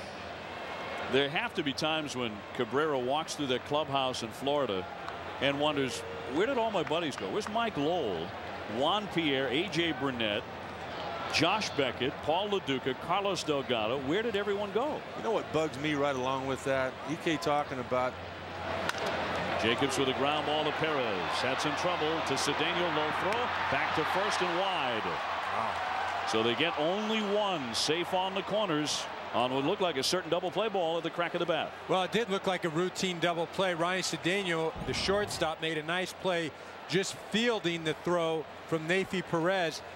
Didn't get out of his glove. Cedeno makes sure the out and tries to beat Jacobs at first, unable to do it. You see Cedeno, it's a low throw, and that's where he gets into trouble. He still tries to finish the double play. Todd Walker does the right thing, going off the bag and catching it, preventing Cabrera from third scoring. And what they're talking about here, Michael Barrett wants to make sure that Zambrano and the middle infielders know what he's going to do if Joe Girardi attempts a double steal. Well, I think also going out to the mound is something, Zambrano jumped around a little bit, obviously not happy with that, just to settle him down, make sure he had his composure. You take it to look at the numbers for Aguilar. I mean, he's already struck out swinging twice. Joe Girardi on Friday night did the double steal with first and third, and Dan Uggla picked up his first career stolen base. That was stealing home. The Marlins trying to push across another run. 2 down here for Aguilar, who has whiffed twice. Got a piece of that one. He's also made a terrific diving, sprawling catch in right field to steal what would have been a double, maybe more, for Todd Walker. 0 for 2 this evening. And the Marlins with another threat, a 3-0 advantage on Zambrano and the Cubs.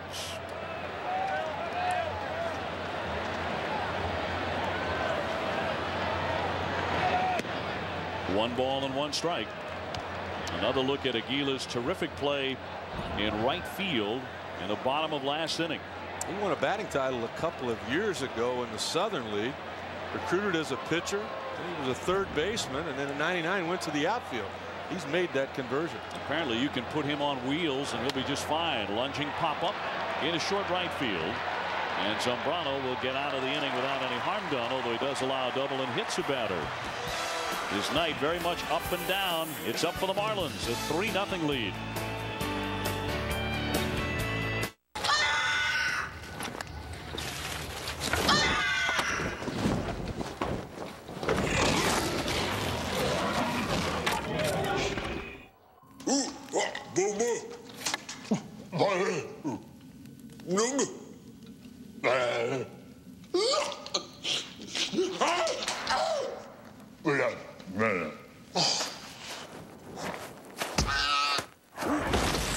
Next time, use FedEx.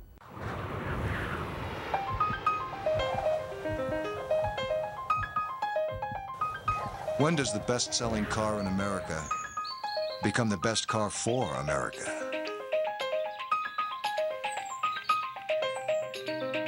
When does an engine become an engine of change? Introducing the first ever gas-electric Camry with hybrid Synergy drive. It's time to move forward.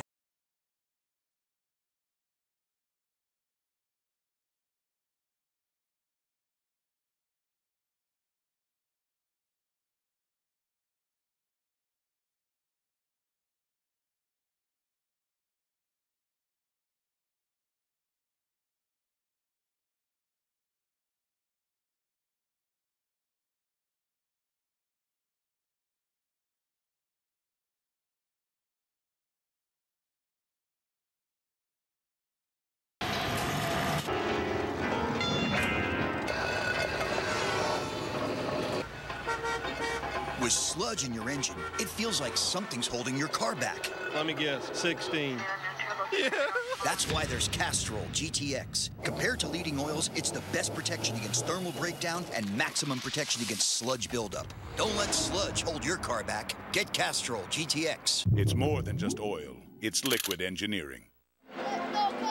ESPN's Monday Night Baseball presented by TD Ameritrade. And tonight from lovely Wrigley Field on the north side of Chicago, I'm Dave O'Brien along with Eric Karros, Rick Sutcliffe, and Aaron Andrews. Great to have you along tonight as the Chicago Cubs entertain the Florida Marlins.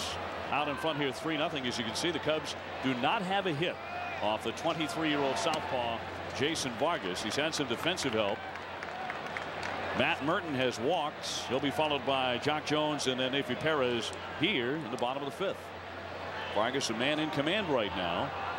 Another young Marlin with talent. He's had some growing pains this year.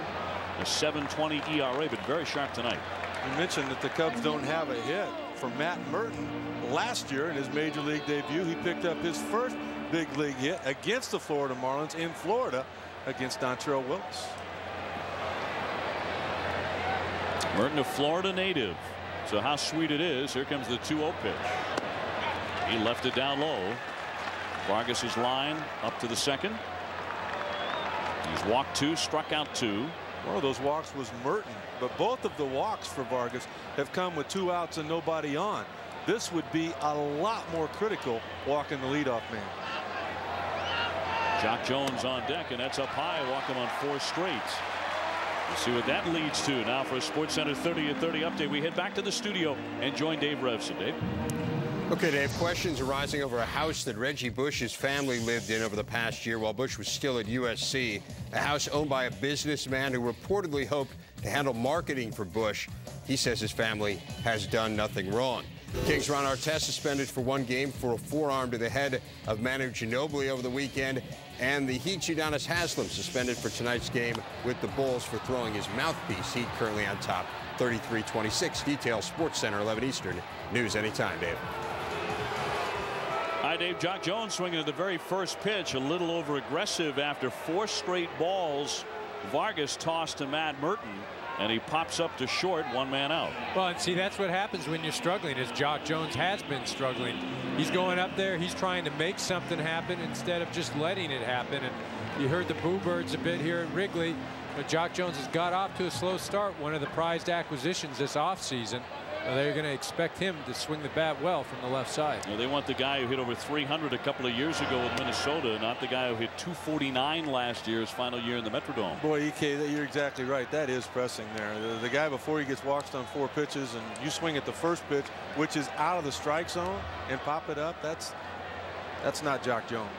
We'll see if Neifi Perez has a good read on Vargas. He lined out sharply his first at bat. Will he become the first man to come up with a hit tonight off of the left-hander? Dusty said, man, nobody's luckier at guessing than you are. When I said, you know, Neifi in the lineup, he's 3 for 3 against this guy, right? Come on, Vic, you're not the only one that look at. I peeked at it before we got here today. We get those too, Dusty. Not exactly for your eyes only. And again, back to that number where everyone who has attempted to steal against Vargas his first couple of years in the big leagues has been successful. So what's the reason for that 15 for 15? Obviously, when he makes his first move to home plate, he does something different than when he goes to first base. He's fallen behind another hitter. Here's the 2-0, the runner holding, rocketed, and a fair ball down into the corner. Perez hit it stiff, and Caron's back to Willingham. Merton into third. They'll stop him right there. Now he's trying to get back the tag, and he barely got in. Cabrera snapped it down. Merton rounding third base and kind of leisurely getting back, and it almost cost him first hit of the night for Chicago, a double by Perez. Well, and you see that's a smart play by the Florida Marlins, throwing behind the runner, knowing that Merton is going to be a bit aggressive and not picking up the third base coach Chris Spire, who is having him hold and pointing to the bag. Neifi Perez doing a good job swinging the bat well. As you see, look at Chris Spire pointing to the third base. That means stop at third base. Merton just rounding the bag, being a bit aggressive, but able to get back to the base just ahead of the tag of Miguel Cabrera. So the updated line now on Jason Vargas. He finally allows a hit, a 1-out double here in the 5th inning to Neifi Perez. A lot of people might wonder about this, why Dusty would let Zambrano hit in this situation. You know what? He's your guy. You can't take him out in the 5th inning. So Zambrano, who fancies himself a hitter, he is a switch batter. 0 for 1 tonight. And then if you missed it, you missed something. It's that old line. You always see something you haven't seen, at least in a long time, maybe ever in a ballpark, as he snapped the bat in 2 pieces over his knee in anger after that 3rd inning strikeout. Big swing and a miss. He took a vicious cut. Here's what happened back in the 3rd. You see it from position players, but not from pitchers. Well, he was frustrated for a lot of reasons. I mean, he had given up the early runs, the 2 runs in the 1st, a run in the 3rd. You know, he was trying to fire his team up. He could do it right now just by making contact somewhere. 2 on, 1 out. High pop-up. That will not be deep enough. In fact, it will not leave the infield. Ugla, the second baseman, punches it. 2 down. We invite you to watch your team's out-of-market games live from anywhere. It's live Major League Baseball right to your desktop. Go to ESPN.com and search MLB TV. Sign up today. Back up to the top of the order now for the Cubs, and Juan Pierre, the former Marlin, 0 for 2 tonight. Dave, just to finish that thought, I mean, if he had, and I mean this honestly, if he had an Eric Karros on the bench right now, I'll guarantee you Zambrano would have had to have come out, because with one swing of the bat you could have tied the game. But on his bench he's got Blanco as backup catcher from the right side, Rustovich, who was just recalled, and Harrison, who, you know, was going to play every day coming over in the Sosa trade, but has not played up to his potential. Well, and you can't put in Harrison, because then you're messing with your middle infielders, and he's your only backup middle infielder. And let's remember, Zambrano pinch hit on Saturday against the St. Louis Cardinals. So look, yeah, Dusty has confidence in his ability to put the bat on the ball. And he hit over 300 last year. 4 career home runs. It just didn't work out there. Pierre 0 for 2. He's flying to left, grounded out to short. He's been a key member of the Marlins the last 3 years. Now with the Cubs as he takes up high for a ball. Big part of the Marlins 2003 World Championship team. And the Cubs got him on a 4-player trade in December. In fact, over the last 3 years with the Marlins, Juan Pierre led the National League in hits over that period of time. A single here would get him 2 RBIs. He takes a strike.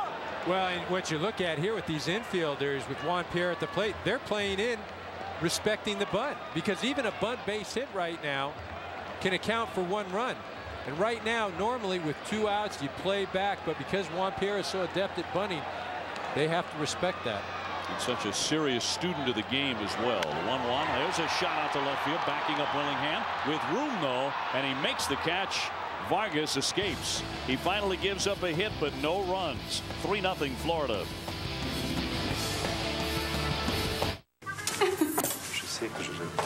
Well, what's going on here? We are the foreign film from Netflix. You return the action movie, and my film was on your list, so they automatically sent us out. Duh.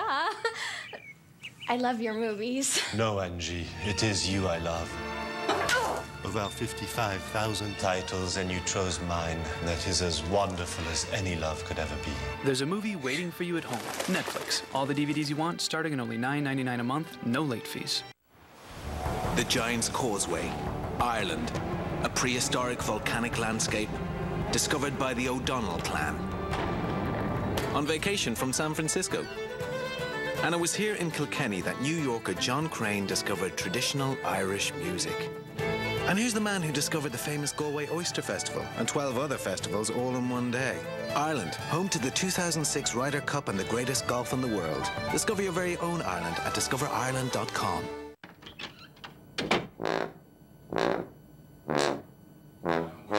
What's that?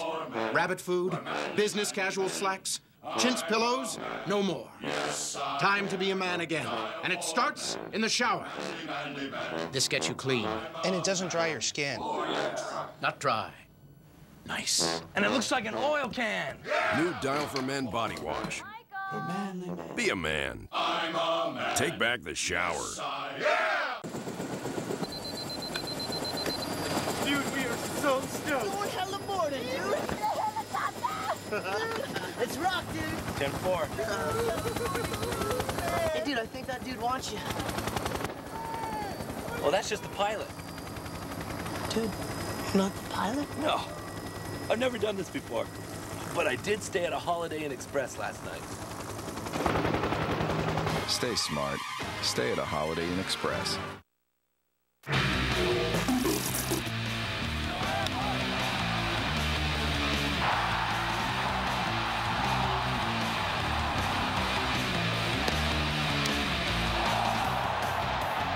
This hungry young Marlins team out in front to one of the top pitchers in the National League, right-hander Carlos Zambrano. It's 3-0 Florida. Abercrombie trainer and Vargas the pitcher. Bottom third of the order up against the right-hander from Venezuela. Was yet to win in 2006. Of course, Derek Lee is out. Pryor and Wood are out. It's Maddox right now at 40, carrying so much of the load here for Chicago, at least in a rotation. It has not been Zambrano. Greg Maddux now a perfect 4-0. Off to a terrific start. 322 career wins. Right now 2 shy of tying Nolan Ryan and Don Sutton for 13th place on the all-time wins list. You know, just thinking about that, I mean, Zambrano with 33 starts last year combined. Kerry Wood and Mark Pryor had only 37 starts. Did he go? He did, according to home plate ump Mike Winters. A strikeout for Zambrano. He gets Abercrombie for the 2nd time. And OB, as we take a look at the strikeout here from Zambrano, he had over 200 for the first time in his career last year. When you think about the last 3 years and the team that won the World Series, it has been about keeping the starting rotation healthy or having the depth to fill in when someone would go down. With the Marlins, we all remember Penny and Willis and Beckett, Pavano and Redmond. Into center, Pierre coming on, and he makes a good running catch to snag it. Trainer is done. 2 down. Zambrano needs an easy inning right now. He threw 89 pitches before he started this inning. He's a horse. He could throw 150 if he really needed to. Obviously, Dusty Baker won't let him do that. But getting back to staying healthy, then you go to Boston when they won. They had 5 starters that had 10 wins or more. We know that last year the White Sox starting pitchers led the American leagues in innings pitched. When you think about what the Marlins doing, I mean, they've probably got 12 guys they feel like will be starting pitchers in the big leagues at some point within the next 2 years. That's how they're going to build this ball club. When you think about the last 2 years, OB, and the Cubs not getting into the playoffs, you've got to think about the health of the starting rotation. And how unhealthy it has been for Dusty Baker and Larry Rothschild and the Chicago Cubs organization. It's one thing to lose a couple of guys at the back end of your rotation for extended periods of time. You can replace a number 4, you can replace a number 5, but you're talking about Kerry Wood, you're talking about Mark Pryor. Well, and that's why that Cub team was so good in 03. I mean, they were just such an integral part, Wood and Pryor. On the corner for a strike on Vargas. Yeah, with those guys out front, your 4 and 5 starters were what made the Cubs special. Well, that's what I was going to say. Zambrano's your number 1 now. He was a number 3, number 4 back then. You know, Matt Clement. As you said, the pitching. I mean, you're going to live and die with your pitching staff. And Wade Miller on the DL as well. The 3-2 swung on and missed. That's 10 strikeouts tonight for Carlos Zambrano. At times he's been something beyond filthy, but he's also behind 3-0 in the 6th. Here's all you need to know to get a thick green lawn without all those dandelions. Nothing, and I mean nothing, works better than Scott's Turf Builder Plus 2. What's the secret? It's got a special formula with patented small particles. They stick to the leaf, they kill to the root, killing dandelions completely, guaranteed. And Turf Builder Plus 2 greens and thickens for the best kind of lawn there is. A Scott's lawn. Nothing beats Scott's Turf Builder Plus 2. Your ultimate drink stop. Start your morning with Sonic's new Real Fruit Smoothies, a fat-free combination of real fruit and yogurt enriched with vitamins and blended to perfection in regular and new large size. And now swipe your credit or My Sonic card from your car, only at Sonic. Just gives me the feeling like she's not listening to me. Have you tried not saying every other word? What? Remember your ski trip story? Yeah. I was going down the hill and this guy cut me off and there was a crowd and come on, that's and I was me. Look, stuff either happens or it doesn't happen. Stuff doesn't sort of happen.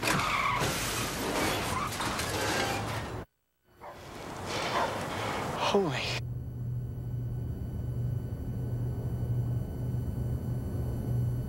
How can working with the right financial advisor answer the question, am I going to be okay? If inflation goes up. If I start spending my dividends. If I buy another 30 acres. If I travel Europe for a year. Am I going to be okay? 10 years from now? 20 years from now. If I live as long as my father. What if I help my son start his own practice? At Wachovia Securities, our financial advisors start with your life and plan your money around it. Talk to us.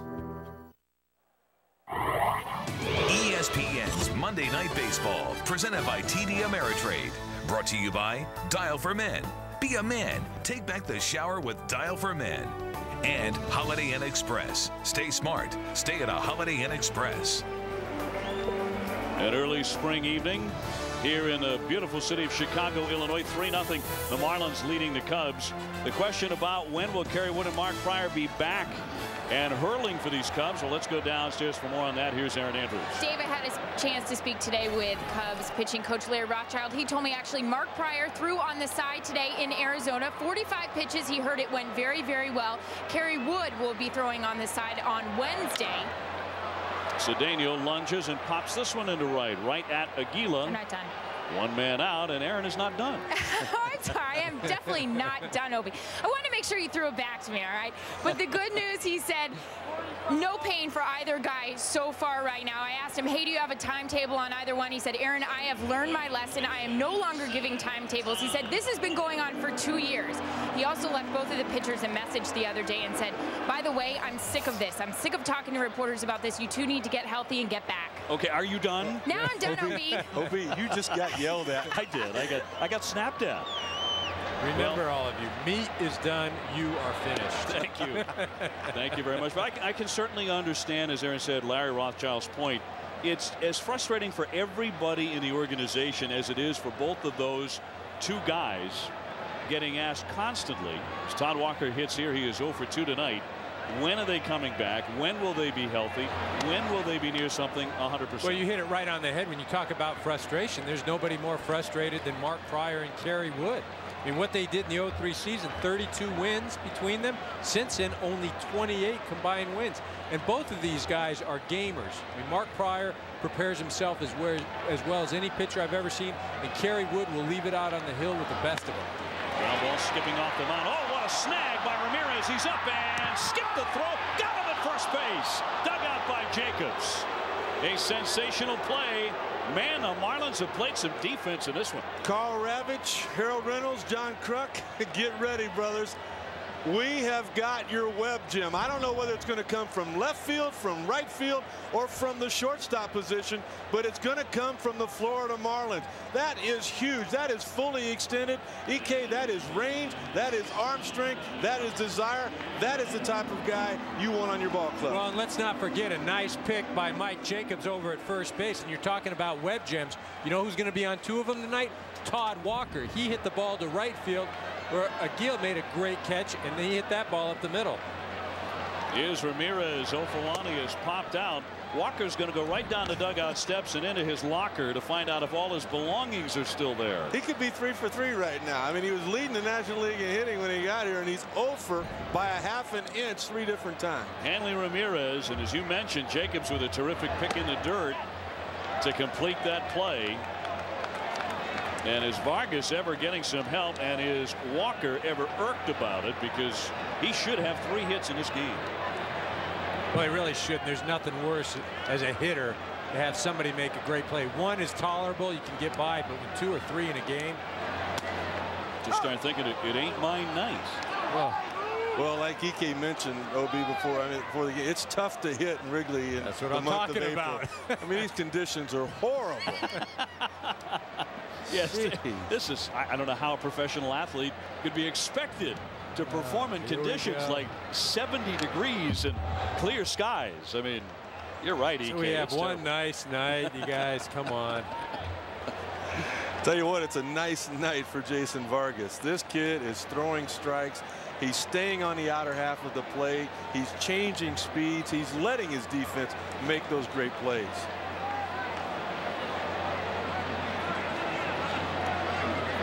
The 2-2 pitch. On the left center, there's Abercrombie for the catch. It was not a routine inning, but thanks to Ramirez and his terrific glove work there behind second base, it's a 1-2-3 inning. 3-0 Florida. Hallway, kitchen,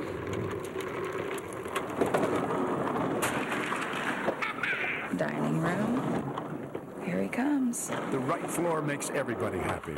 That's why Lowe's has the widest selection of any national retailer, whether it's tile, hardwood, or carpet. We'll even install it for you. Lowe's, let's build something together. Use your Lowe's card and pay nothing for 12 months on purchases of $299 or more now through April 30th.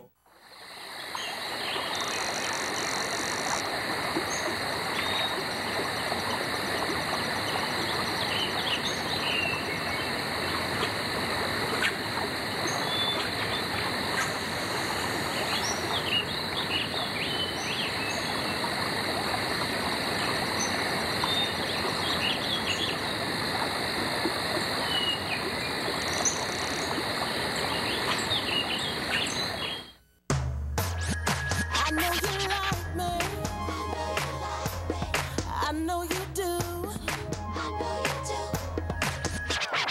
Don't you wish your girlfriend was hot like me?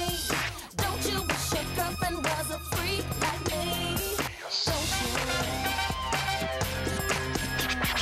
Don't you wish your girlfriend was fun like me?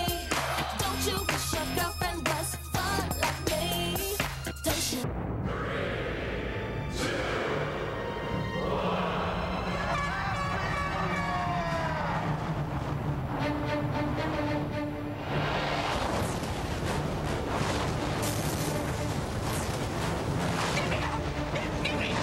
I'm never gonna leave you.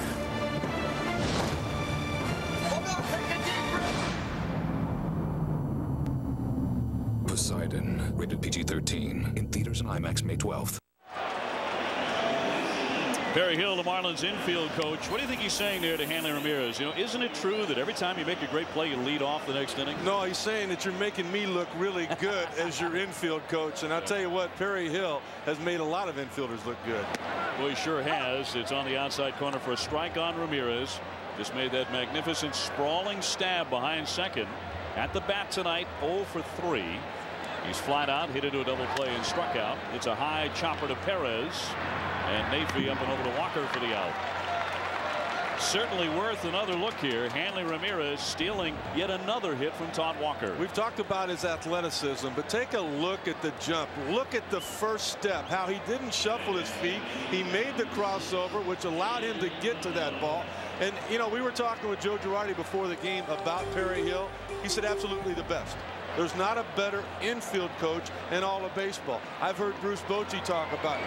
A lot of teams have tried to get him, but he remains in that Marlin uniform. Helped Luis Castillo, helped Alex Gonzalez, Mike Lowell, some guys who could really pick it with his great work throughout the last couple of seasons. Cut on and missed by Ugla, who has walked and scored. He's also struck out twice. You know, you mentioned too, Ron Washington with Oakland is outstanding as well as that. Yeah, he turned Eric Chavez into a Gold Glover. In fact, one of the Gold Gloves that Eric Chavez did win, he presented to infield coach Ron Washington of the Oakland A's. Wow. 2 pitches outside. By the way, coming up after the third out, we'll be heading back to the studio for the 7th inning stretch. 3-0 the Marlins in the 7th. Zambrano has struck out 10. Swung on and missed, and he's got himself another one as the bat slipped out of the hand of Ugla, and he whiffs for the 3rd time. So an ugly night for the second baseman. How long did it take you to think of that one, Obi? Working on the hotel on that over in the Westin all afternoon. Housekeeping was very disappointed. They couldn't get into the room. 2 down here. That's the price of perfection. That's why you're the best. There. Here's Miguel Cabrera. Yeah, speaking of the best. 2-run homer, a double, a walk. He has driven in 2. He scored 2 tonight. Look at Cabrera and Willingham tonight. Everybody else has been dominated by Zambrano. Well, that's why a manager deserves credit, because you put the guy, Eric Karros, you've been there in the 3rd and 4th hole, that you expect to do some damage. Well, and also you give a guy like Willingham an advantage because Zambrano is spending so much time focusing on Cabrera. Maybe there's a possible let up after Cabrera comes to the plate, and a dangerous hitter like Willingham can take advantage of that. Off speed, down and in under the hands. That might have been a knuckleball. He's out there inventing stuff. Right? Well, it looks like the same pitch that he struck out Ugla with. No wonder Barrett's got 3 passed balls. That's right. Which for him is a lot. That one floated foul out of play. We were talking with, Joe Girardi before the game about Joe Torre, and he was talking about how what he learned from Joe Torre is how Joe Torre not only got to know his players as players, but he got to know the personal side of them as well, in hopes that it would maybe help motivate them from time to time. I mean, you also talked to him about what he learned from. Well, he was saying that one of the things about Joe Torre getting to know his players is then you can find out what better makes them tick, because not everybody is treated the same. There's some things that may be family issues, or some things at the field are more important. Breaking ball, and that one a little bit high. The crowd wanted strikeout number 12. And let's give you a look at K-Zone, and if it missed, this is presented by Nationwide. Take a look at it here.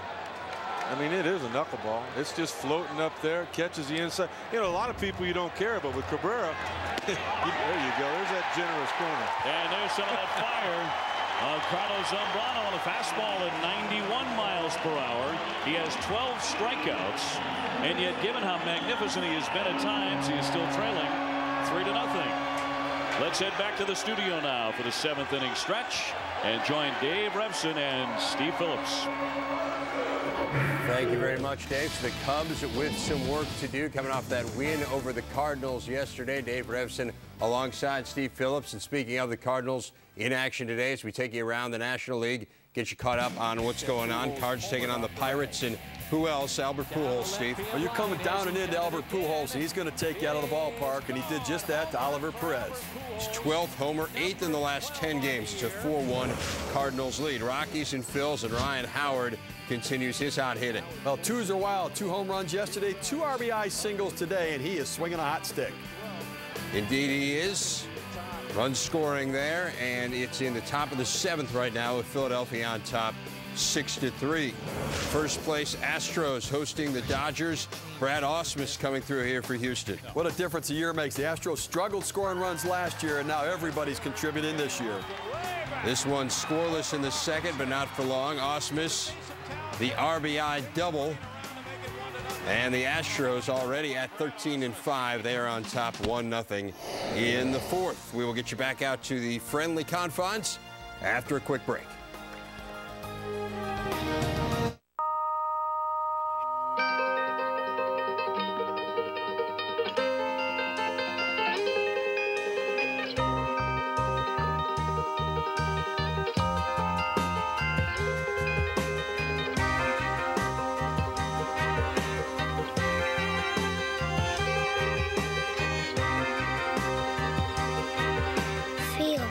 What it does for you. Yeah, no, I gotta go. Yeah, I'm getting on. I totally spaced on that one.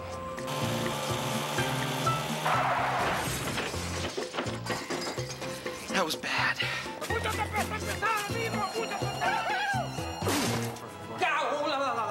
Let's just use your Capital One no hassle card. Protect yourself with Capital One's low rates and great rewards. I am so good. What's in your wallet? Bottom of the 7th inning in Chicago, the left-hander for the Marlins, Jason Vargas, bidding for the shutout, tossing a nifty one-hitter. And taking on Michael Barrett to begin the bottom of the 7th. He is 0 for 2. Barrett, born in Atlanta, Georgia, but says his favorite NFL team growing up was the Chicago Bears, rooting for Walter Payton and William the Refrigerator Perry in the 1980s. Big Bears fan. That was the time to be rooting for the Bears for sure. That's up top for ball. I'll tell you what, that was the time to be in Chicago if you were a sports fan. Cubs got going in '84, of course the Bears in '85, and then there was a guy named Michael Jordan that came to town about that time too. Yeah, that worked out pretty well, as memory serves. Up high for ball 3.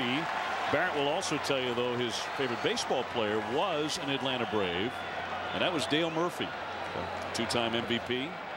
Pretty good role model, pretty good player. Yeah, kept his rooting local there in Atlanta. Here's the 3-0 pitch, and he walked it on 4 in a row. And the leadoff man is on in the 7th. He's a sinker ball type guy, but he doesn't get a lot of tilt to it. The ball just has a lot of movement, and when he keeps it down, he's able to put his defense into play. You take a look at that. There's Zambrano swinging over the top of. Even though the ball's down, you can see that there's not a lot of tilt to it. Guys hit the ball in the air off of him, but there's that late little deception that's going to make him a good pitcher at the big league level. Just walked his 3rd man tonight. Eric, he only has 2 strikeouts. And the man he's facing, Carlos Zambrano, has equaled his career high with 12. A mound visit here, and yet it's Vargas who leads 3-0. Both of them have pitched very well, and at times, let's face it, Zambrano's been brilliant. But Vargas just a little bit better, allowing only 1 hit. Hey, Thursday night baseball powered by Castrol at 7 Eastern comes your way on ESPN2. It's the Boston Red Sox taking on the Cleveland Indians. Josh Beckett trying to go to 4-0. And what a pickup he has been. He's gone at least 7 in each of his starts this season. Paul Byrd will counter for Cleveland. His last start, he gave up 7 runs on 6 hits in 3 innings. Beckett trying to go to 4-0. That's Thursday Night Baseball on ESPN2. Josh Johnson starting to loosen up, the right-hander in the Florida Marlins bullpen. That's about all you're going to see down there in that bullpen is right-handers. In for a strike on Merton, who has drawn 2 of those walks tonight. So thus far, Vargas hasn't given him anything to swing at. Merton, who has hit for a very high average throughout the minor leagues, and then in a brief stint with the Cubs last year, hit over 320. So he can put the bat on the ball. Big hole on the right side, and the breaking ball is down and in. Well, you know, Merton started off the season very well. In the last 9 games, though, he's been 6 for his last 30. He's been streaky so far, but he's still trying to figure out, you know, where are teams trying to pitch him? How are they going to approach him? How are they going to go after him? As the season goes on, he'll get better and better. The 1-1. Cut on and miss. Good off-speed pitch there at 81. Slipping by Merton. I guarantee you that's what pitching coach Rick Cranitz said to his young left-hander. Hey, you're starting to lose it because the fastball started to elevate. He couldn't throw a strike to the first guy, Barrett. So you know what? If you can't add velocity in the strike zone, take something off. He's gotten ahead in the count right there with a couple of changeups.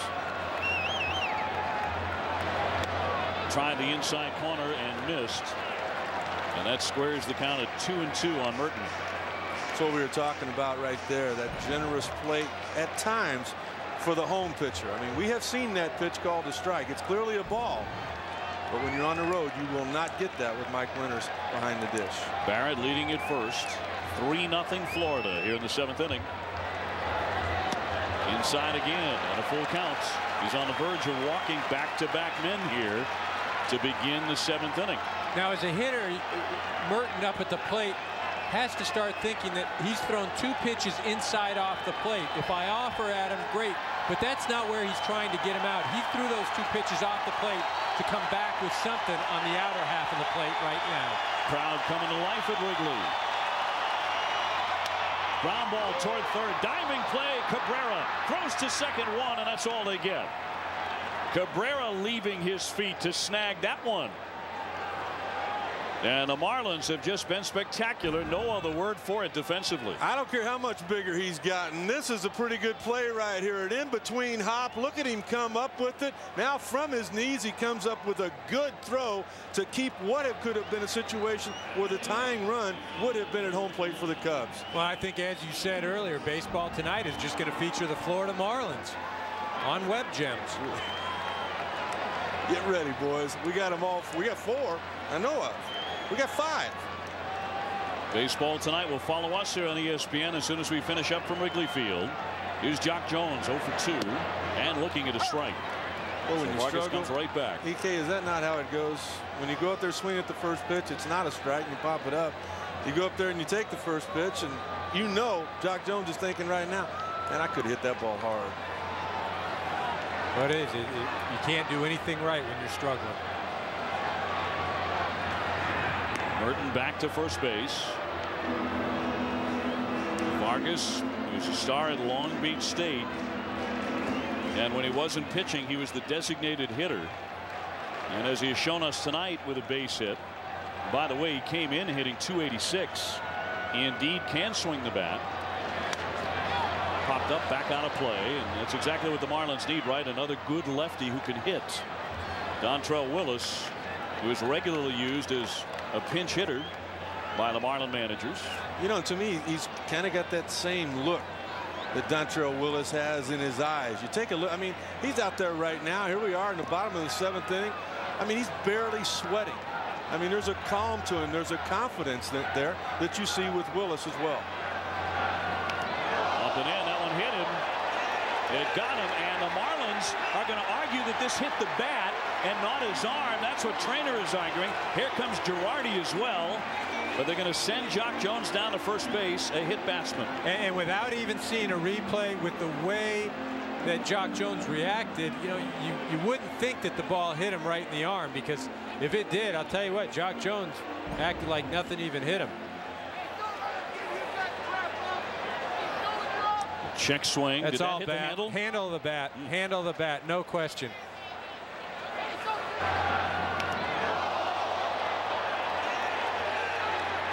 But that's what you do when you are struggling. When you are struggling, if you get a free pass or you may get a situation where the umpire doesn't make the right call, you sell the call. You act like that arm's hurt and you get down to first. That was on an 0-2 pitch. Vargas still arguing the point with Mike Winters. Trouble brewing now here for the Marlins. First and second, one down. They make a pitching change. And we'll be back in a moment.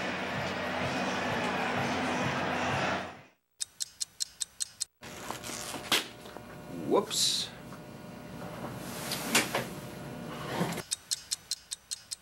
With the Emerald Club, you can bypass the counter, choose your own car, and get an e-receipt. National.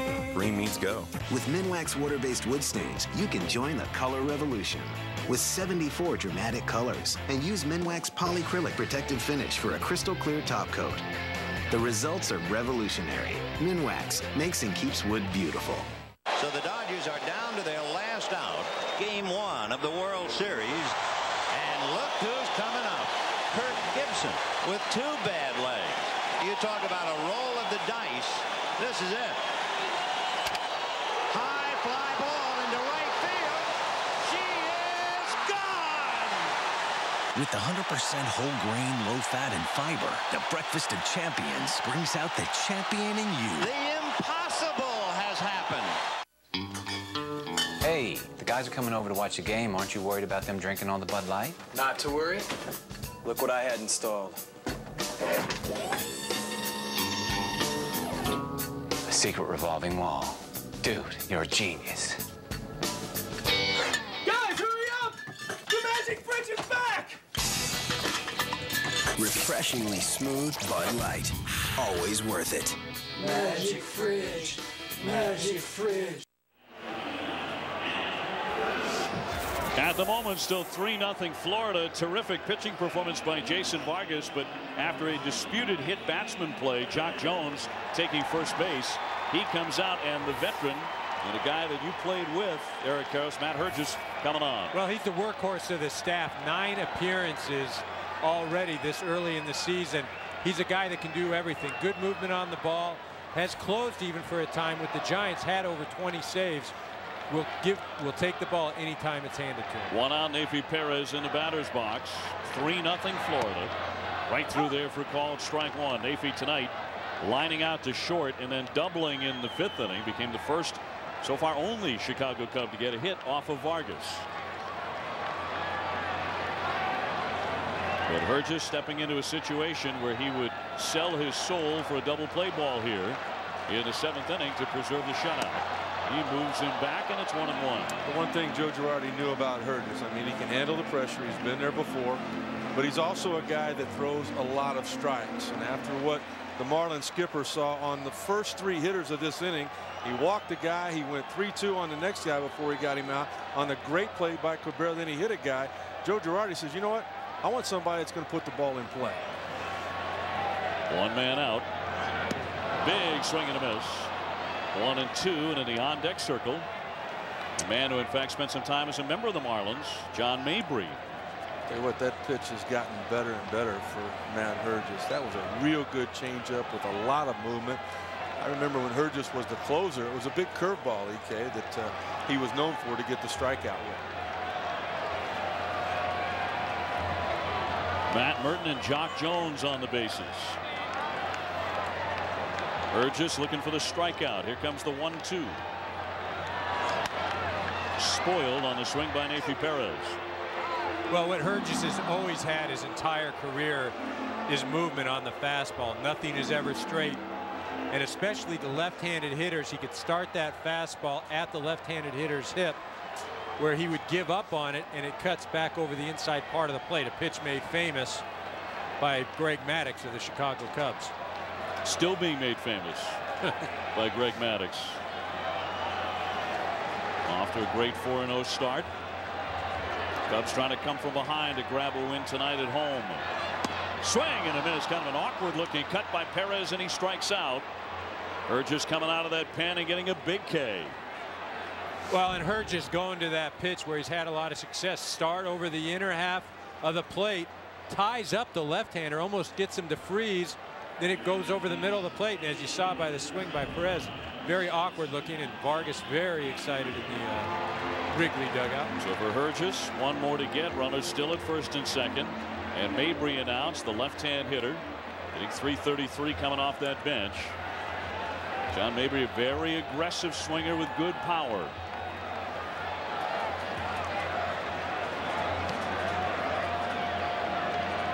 Hergis trying to hold the Cubs off the board here. Down low, and a good stop by Trainer. Ball one. Well, John Mabry has been around. He came up with the St. Louis organization and had some decent seasons there. Has never really been given an opportunity to play day in and day out. But he's proven that he can play in the outfield. Good left-handed pinch hitter, can play some first, can play some third base as well. Welcomed addition to this Chicago Cub team. One of the handful of major league hitters who refuses to wear batting gloves. 2 down, 2 on.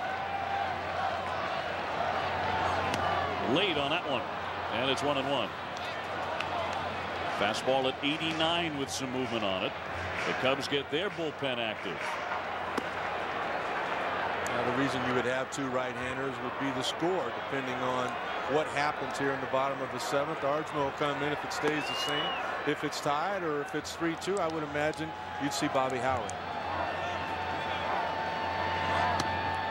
Good eye by Mabry, followed that one all the way back into Trainer's mitt. 2-1. Tell you what, he cares. That's what you're talking about here, and the experience of Mabry. He knows that that fastball starts out away. The movement will take it completely away from that outside corner. That was a good take. Burgess, one of the few veterans on this young Marlin team, the youngest club in the big leagues. Another good eye there. 3-1. Well, when we spoke to manager Joe Girardi prior to the game, he was talking about the leadership and who takes that role, and he said with the pitchers, Matt Hergis. With the position players, Wes Helms. Both of these guys, veteran ball players on this young team. The Cubs trying to rally. 2 on. Play at second. The throw there is too late. How about that? How about the leadership here shown by Hanley Ramirez? This is just the old-fashioned daylight play. This is a young shortstop. Look at that. The glove goes up. A veteran pitcher knows, hey, he's trying to help you out. At least turn and give him a throw. That was a heads-up play. Instincts.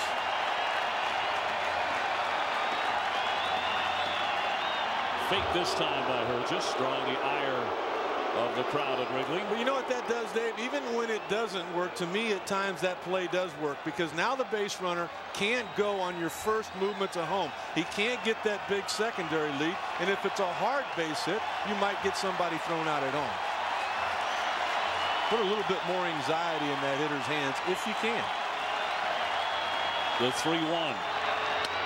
Liner, one hop, stopped by Uglo. And the side retired. Hergis does some great work on behalf of Vargas and the Marlins. And still nothing across the plate for the home-standing Cubs inside Wrigley on this Monday. When immigrants landed at Ellis Island, they brought a dream. Work hard, opportunity will follow. At TD Ameritrade, it's no different today. You bring your own drive to succeed, they'll help in every way. With people who'll sit and talk with you about your strategy, solidly independent research, straightforward pricing. The new TD Ameritrade. Independence is the spirit that drives America's most successful investors. Honey, Yeah? do you know what this light switch does? Which one? The one on the right. I never used that one. All right, will you look? Yep. On, off, on. No. Are you looking? Yes. Off, on, off, on, off, on, off, on, off. Life comes at you fast. When it does, nobody covers your car like Nationwide. Investments, retirement, insurance. Nationwide is on your side.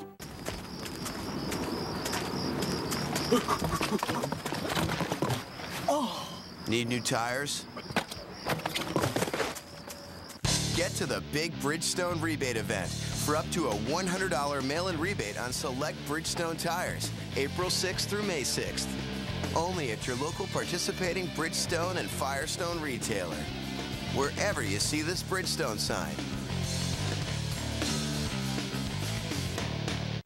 Steroids can really damage your body. They can cause tendons to tear and bones to stop growing, damage kidneys, destroy the liver, even cause heart attacks and strokes. Not to mention something else they can do to a guy's body. Find out more about the dangers of using steroids. Visit drugfree.org. ESPN's Monday Night Baseball is presented by the new TD Ameritrade, the independent spirit, and in part by Nationwide. Nationwide is on your side. That's brand new here at Wrigley Field. That's the knot hole, if you will, on Sheffield Ave, where fans can camp out and watch some innings from the streets. Some of the newer things you'll see at Wrigley Field. Despite all these years in business, they're still improving it. Here's David Aardsma, and among the right-handers' claim to fame, he is now first alphabetically in Major League history ahead of Hank and Tommy Aaron. Easy to find in the media guide, isn't he? Yeah. He will be the first player listed. He was the #1 draft pick by the Giants a couple of years ago. Big swing and a miss by Josh Willingham, who's had quite a night. A single, an RBI double, also hit by a pitch. And I'll tell you, Dave Aardsma's got a big fastball. You saw the velocity there at 94. Just 24 years of age. He still has a chance to be a real good one. 1-2 pitch. He pops up Willingham sky high along the first base line. Walker coming in, and now back toward the infield, and he drops the ball. It pops out of the glove. That one carried back, and Walker, more of a second baseman than first baseman, playing there only because Derek Lee is hurt these days. Could not make the play, and he's charged with an error. You know, and that's a much more difficult play for a first baseman than it actually looks at. You see a lot of big league players come in, they make that catch, but they tell you that when you're running in and the ball is that high, you've got to constantly keep your eye on it. And as you're running, the bouncing causes your eyes to move as well. And when your eyes are moving, it almost appears like the ball is bouncing in air. And then at the last minute, it comes down. You know, those are tough plays that big leaguers make look routine. Usually here at Wrigley Field, on a play like that, you figure the wind must be gusting and must be kicking up and carrying the ball. That's not the case tonight. Eric Reed will take over to run for Willingham at first. That's the look behind. Well, you're right, EK. That's a tough win to deal with there. As mentioned, not much tonight. How about the night for Todd Walker? I mean, he was borderline as to whether he's going to be able to play or not tonight. Jacobs takes a strike. He injured that back, and we saw the chiropractor along with the team doctor checking him out, working on him before the game.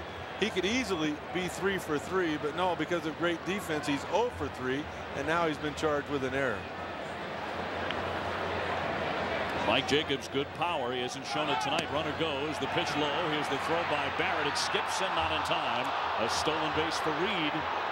So Girardi wins that battle. He brings off the bench Reed to run, and he has a theft of second. There's something right here that Cedeno will learn. I mean, he does a nice job coming up with the throw, but you can't come up with it. As a middle infielder, you've got to go down with it when it's going to bounce. Look at here. Watch how his glove comes up, and the slide goes underneath him. He tries to tag, but it's too late. You got to take the glove and come down. It's the only way to get the out. Go down right there with the throw to make the tag. You might get the call. In for a called strike on Jacobs. He has struck out, walked, and also reached on a fielder's choice, hitting at even 200 at the moment. You can see the signs for Joe Girardi becoming a very, very good major league manager. He's a bright guy to begin with. He has a degree in industrial engineering from Northwestern. Swing, stroke to right, right at Jones, though. He'll make the catch, and the runner will hold at second. One man out. Pretty good arm shown off by Jock Jones there. Joe Girardi won't be happy with that. He talked about the meetings he has had, EK, have been about middle mistakes. This is a middle mistake here on the part of the base runner at second. Well, the guy at second base, what he should have done is immediately go back to second. But as well as that ball was hit, you know, I don't know if he really had a chance. He's getting his lead as you're supposed to. The secondary, the ball's hit, he freezes, he goes right back to the bag. I mean, ideally, you'd like to get him to tag and get to third, but.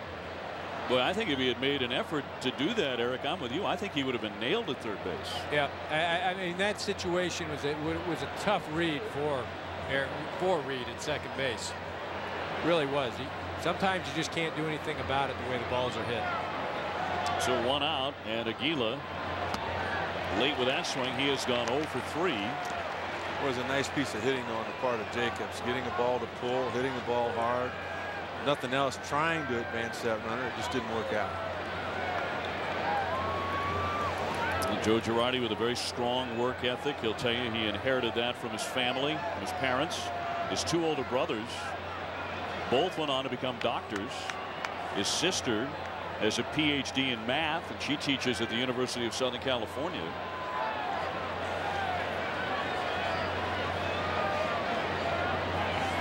Grew up in Peoria, Illinois. The bunt attempt and a very awkward looking bunt effort by Aguila. He fouls it away. And Aaron Andrews, as you know, he grew up a serious Cub fan. Certainly did. He said he came to the ballpark, Wrigley Field, for the very first time when he was 6, 7 years old, and in 3rd grade his teacher told him to write an essay about what he wanted to be when he grew up, and he wrote he wanted to play for the Chicago Cubs, and he even told us a memory today, his very first game. He caught Rick Sutcliffe. Is that right? Outside and in the dirt on Aguila. That is true. And the very first thing I told him, Bobby Dernier was leading off for the Phillies. And I said, hey, he always takes the first pitch. So we're just going to throw a fastball down the middle. Well, first pitch, fastball down the middle. He lined it up the middle for a base hit. Joe said he was scared to death from that point on. But it didn't take him. I mean, this is a kid that got thrown right into the middle of a team that went to the playoffs that year, and he came out of Double-A ball. So he too personally can relate to what a lot of these young Florida Marlins are going through. Reed really drawing a lot of attention from the right-hand pitcher. 3-0 here in the 8th inning. The Marlins trying to tack on another one. 1 out. Here comes the 1-2 to the right fielder. He would not chase it. And a count all even. I'll tell you one thing too, EK. You and I both known Joe for a long time, and when we think of him, we think of him as a winner. And he never, at any level, has ever lost 100 games in one season. But I think it's pretty obvious that they probably will this year, and we'll call him a few times. Well, but it's just as you said. What is the emphasis for this Florida Marlin organization, and this specifically this ball club? And as Joe told, you know, both of us earlier today, it's to progressively get better, to not make the mental mistakes. There's Jeffrey Loria, the owner of the Marlins. A lot of talk about, well, yet again, the Marlins moving into the dirt for ball 4, and Aguila is on for the first time tonight. Boys and Girls Clubs of America is the official charity of Major League Baseball. Together, they create a positive place for kids.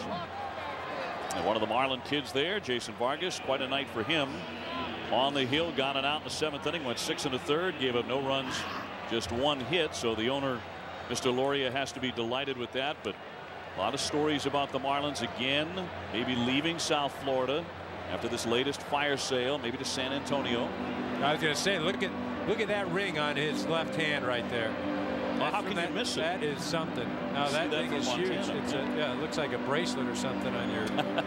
But that's what you know. He's an art collector, and he designed that ring after the Marlins won the World Championship in the 2003 season. Very proud of it. Well, they have long discussed moving from South Florida.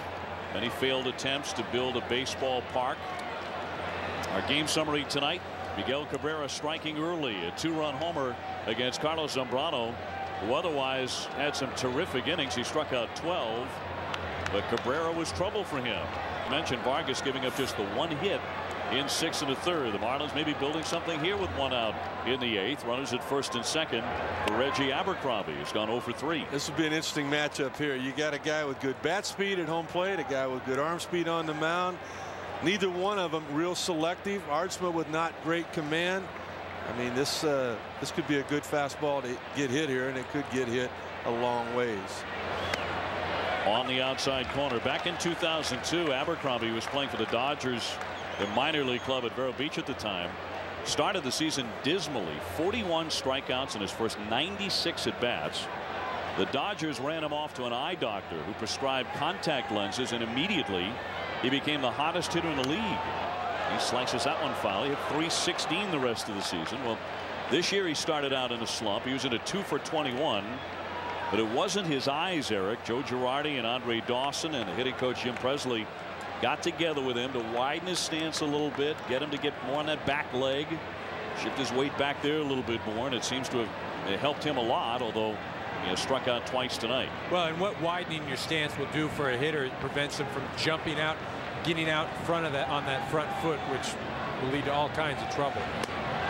Checked his swing. The appeal, no swing, says Brian Runge correctly. I think they feel fairly confident he's going to strike out 150, 160 times this year. He doesn't go on that particular pitch, but you know, they just keep looking for that improvement. And the one thing they know, if he gets a pitch to hit, he can hit it a long ways. And Arnsma brings some heat too. A let up pitch there. It's 77 off the corner, but the previous pitch that he checked on was 96. EK, that's improvement right there. He was chasing that pitch earlier tonight. Well, Abercrombie reminds a lot of people of a former Marlins center fielder, Preston Wilson, in that a lot of power, strikes out a lot, great athletic ability. Runners go, swung on and missed. The throw to third, the tag, no, did not get him. Reed with another theft, his second in the inning. A double steal here by the Florida Marlins, and two men into scoring position. Dusty will come on out to argue this with Bruce Fremming, because it looked like the throw was there in time, although it was not a perfect throw. Yeah, but the slide was to the back of the bag. I thought he missed the tag here. And to me, Dusty Baker, he's got a full crowd. He's trying to do something to get his team offensively to do something. You know, Bruce Fremming realizes this. This is part of the game right now. Dusty's going to go out. He's going to get their attention. And finally, EK, something for these fans to stand up and get excited about. Well, again, that's Dusty doing it more for show than for actually believing that Reed was out at third. And for Reed, a pinch runner's dream. 2 stolen bases in 1 trip around the bases here in the 8th inning. A double steal, runners at second and third. 3rd stolen base this season. The Marlins can certainly do that. They have some speed on this young team, and it's down into the dirt. And of course, Abercrombie striking out, 2 away. But Matt Traynor can pick up 2 RBIs and all but put this game out of reach here in the 8th inning. Well, and the Marlins have had opportunities. They've left 6 runners on up to this point. But when you don't keep cashing in, it could come back to bite you. 1-0 fouled away by Traynor. He's gone 1 for 3 with an infield single. The Marlins with men in scoring position for the season, pretty good at .291, 4th best in the league, although 0 for 6 tonight.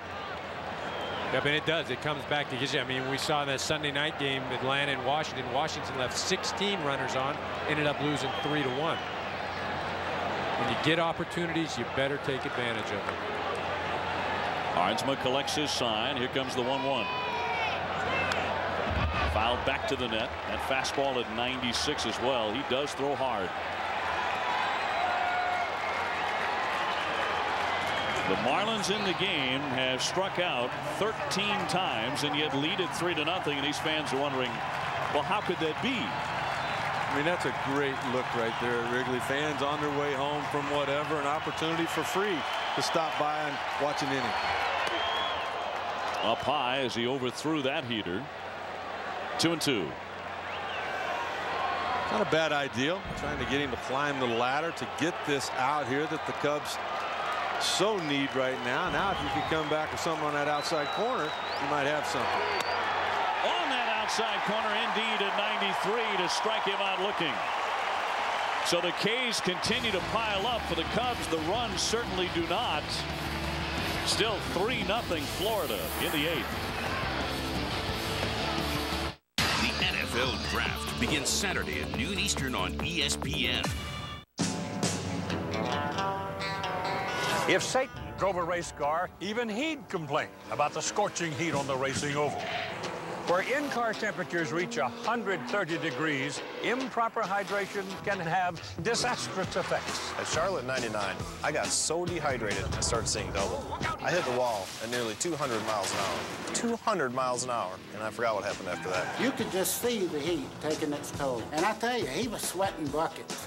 In those heat chambers, drivers can lose up to 10 pounds in a race. The challenge? Get that into this and keep drivers hydrated.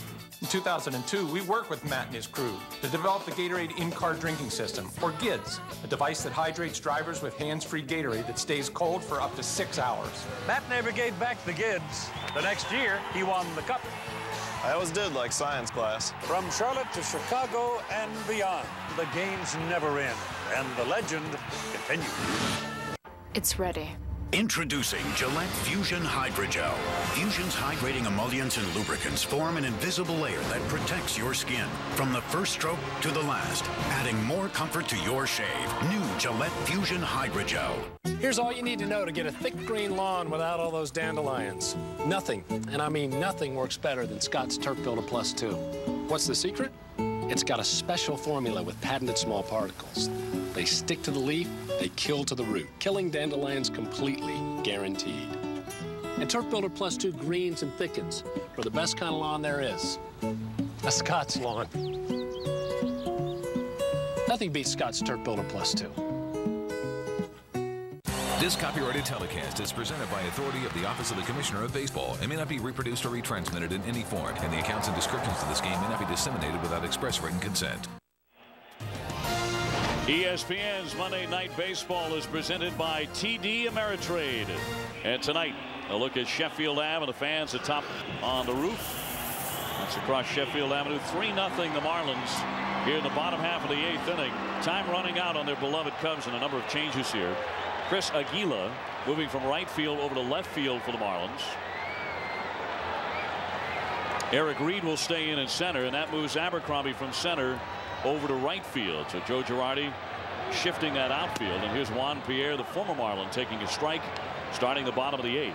So far tonight, he's 0 for 3. He's flied out twice and grounded out to short once. The Cubs made a very serious run at their first choice for the leadoff hole this past winter. They wanted Rafael Furcal initially, as he was leaving Atlanta as a free agent. Cubs general manager Jim Henry made him quite an offer. 5 years, $45 million. He termed that an overwhelming offer, and you'd have to agree, but Furcal chose the Dodgers instead. So that opened up a spot for Juan Pierre in the Marlins salary purge, and he wound up here in Chicago. Seems like a good fit. Down and in for a ball, and the count 2-1. Well, it seems like a good fit now that Ronnie Cedeno, playing shortstop, looks to be the guy that they had hoped he would be, being able to be out there day in and day out. Juan Pierre named after Juan Marichal, his father James' favorite player. Stings this one into the alley. That's a gap shot. Abercrombie cuts it up. Pierre wants two. A little slip there by the outfielder. And it's a double for Juan Pierre. A promising start in the 8th for the Cubs. Time now for a SportsCenter 30 at 30 update. We head back to the studio and Dave Revson. Thank you, Dave. Questions arising over a house that Reggie Bush's family lived in over the past year while Bush was still at USC. The house owned by a businessman who reportedly hoped to handle marketing for Bush. The former SC star says his family has done nothing wrong. The Kings' Ron Artest suspended 1 game for a forearm to the head of manager Ginobili, and the Heat's Udonis Haslem suspended for tonight's game with the Bulls for throwing his mouthpiece. Miami is up by 9 in the third. Details on SportsCenter 11 Eastern, ESPN News, anytime. Dave Cedeno in, takes the breaking ball outside. He's gone 0 for 3. That comes with the leadoff man and the speedy Juan Pierre into scoring position immediately here in the bottom of the 8th inning. Down by 3. It's been the Marlins Knights at Wrigley to this point. In 2 of the last 3 innings, the Cubs have put 2 men on base and failed to score. In tights, 2-0. You know, and this is where Matt Hergis really has to bear down. He's started off 2-0, a bit concerned with Pierre at second base. That run really means nothing. And what you don't want to do is put Cedeno on first base and bring the tying runs to the plate with the middle of this Cubs lineup in Walker, Ramirez, and Barrett. Cedeno swinging a real hot bat coming into the game. He was batting .364. Burgess with a 2-0. Inside again. And I'll guarantee you Dusty Baker has had to take on this whole at bat. He was clearly taking there on the 2-0 pitch. Dusty Baker hoping to get into that Florida Marlin bullpen again here tonight. Johnson up for the second time. The right-hander working down that right field line in the Marlin bullpen. Burgess needs to throw a strike here. He picks up the inside corner. Maybe a generous call by Mike Winters. I think Mike Winters has done a really good job tonight. We've seen a couple of pitches that have gone in favor. This to me looked like a strike to begin with. That we will give him. Our K-Zone people tonight tell us that Mike Winters has been over 94% correct, and that is more than acceptable. And you got 96-mile-an-hour fastballs. You got split sliders. 3-1, and he walked him. Cedeno takes ball 4. That'll bring up Todd Walker, who tonight has been robbed on 3 separate occasions, Eric. He's 3 for 3, isn't he? Look at this. Take a look at the left fielder, all out, barely making the play. There's a ball hit into the gap, triple, double. No, another out. And then look at this. Ramirez up the middle, fully extended, up. The perfect throw, the nice dig at first base. You got to give my boy Mike Jacobs a little play at first base. Nice play by the first baseman. We'll see what's up for Walker if he can finally get a little luck tonight. They make a pitching change. Johnson is on, and we're back in a moment.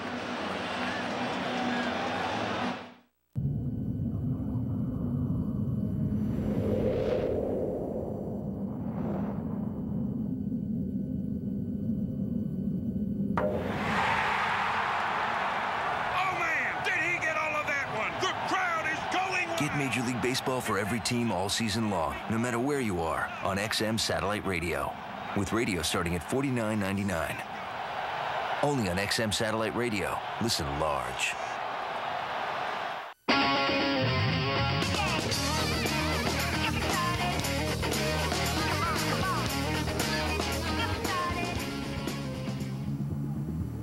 Can't read this. Can you read this? I can't read this.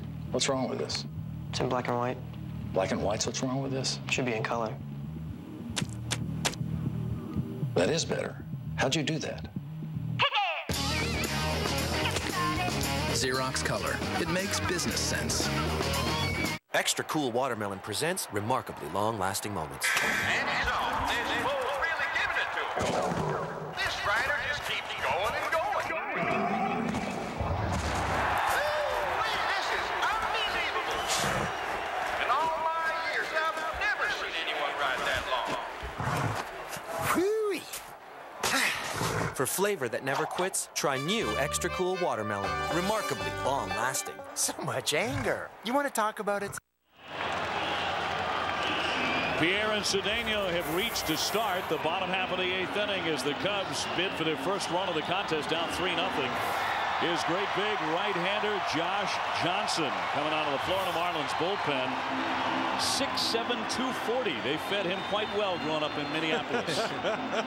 They did. I tell you what, he was signed out of high school, a 4th-round draft pick, a hard thrower, projected to be a starter in the future, but he's in to hold the lead right now.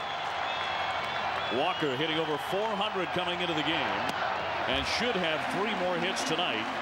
0 for 3, nothing to show for his night's work so far.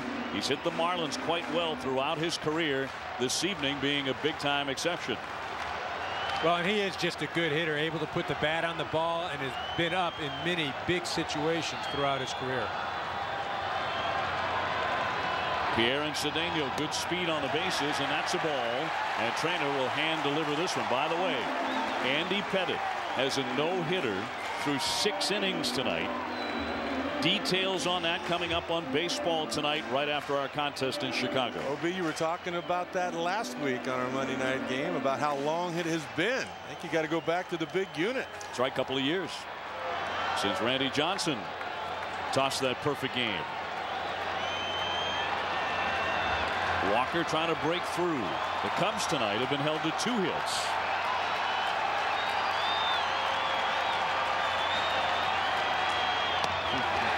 3-0, and the bases may be seconds away from being loaded up for Aramis Ramirez. I know you're the tying run, but EK, you got to take here, don't you? I don't think there's any question that Dusty's got to take sign on. And it's almost arguable you've taken the next 2 pitches. Right down the chute, 3-1. You know, and now he's in a situation where it's 3-1, and it's got to be right where he's looking. Just because it's a strike does not mean you swing, especially with what we've seen with some of these young pitchers for the Marlins. You know, just because the catcher may be setting up outside doesn't mean he's going to hit his spot.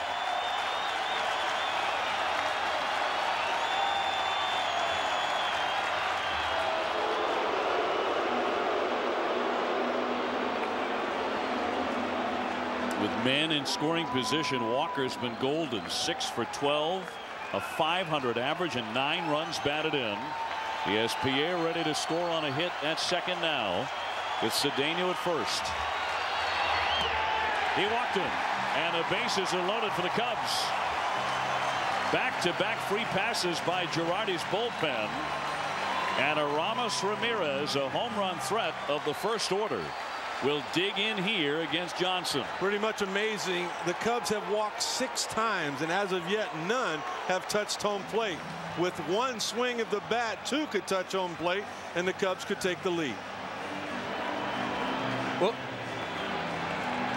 all filled up with Pierre at third, Cedeno at second, and Walker at first. I'll tell you what, it's hard to believe. I mean, it is a young staff, but you know what? These guys have played professional baseball. You've got a 3-run lead, and in this inning, Marlin pitchers, of the 14 pitch, I mean, 10 have been balls and only 4 have been strikes. Still no one out.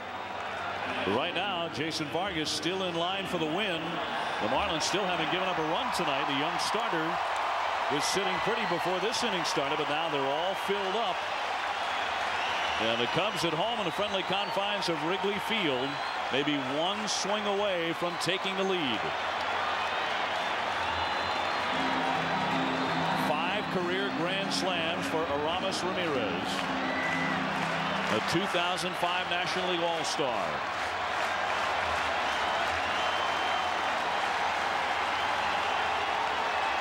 There's some nerves going on right now. No problem getting the sign for Johnson on the mound. Cabrera came in, taking leadership on that infield, telling Johnson, if it's a ground ball back to you, you throw it to home. In there for strike 1. 92 across the knees. Well, and I like what Ramirez did in that situation. He feels confident enough that he can hit with 1 strike, with 2 strikes. He's going to make the pitcher Johnson prove that he can throw the ball over the plate after just walking Todd Walker. The Cubs have been the best in the National League with men in scoring position, just not tonight yet. Outside. A ball, a strike on Ramirez. Michael Barrett on deck. Nobody out. No place to put Aramis Ramirez. EK, even with the bases loaded, you're the go-ahead run. You never faced this guy. Good idea to take that first pitch, to get a look at his release point, maybe? Absolutely. Take the first pitch, see what he's doing, see the release point. Oh, he took a home run, cut and fouled it off Trainer, the catcher. A massive swing by Aramis Ramirez. But don't miss an 89-mile-an-hour fastball down the middle. Well, that's the thing. When you get the pitch, you can't miss it. And you see the back foot kind of slides a bit. Ramirez a bit aggressive. You see that back foot gives out just a little bit, but enough to make him a tad late on that fastball. But all good hitters, to a T, are confident hitters with 2 strikes and are comfortable hitters with 2 strikes. And Ramirez here, even though he's down 1 and 2, still dangerous. High chop to third, up to get it. Cabrera coming home, the throw. Safe, he came off the plate. Trainer took the foot off the plate, and the run is in for Chicago. A poor throw by Cabrera.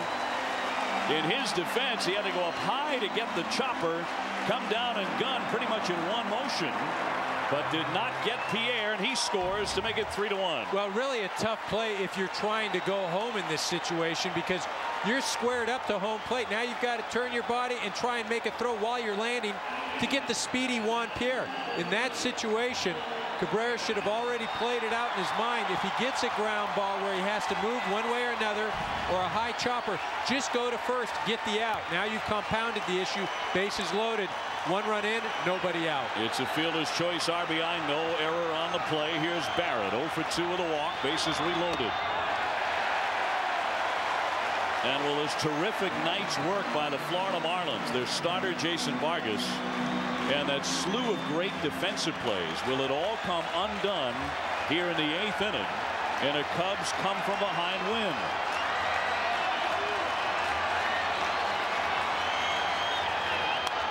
Popped up, foul on a play. Well, and Obi, you just mentioned that the great pitching the Marlins have had, the great defense up to this point. But what we also have to note, the Marlins have left 8 runners on, and they've had some opportunities to pick up a run here, pick up a run there. And as we've been saying all game long, that could come back to haunt them. Nope, still nobody out. Barrett has driven in 18 runs in the early going, but he got a little over anxious there and swung right through it. Going after a pitch outside the strike zone, and it's 1-2. 3 wins this season, trailing in the 7th inning. It's the most in the National League.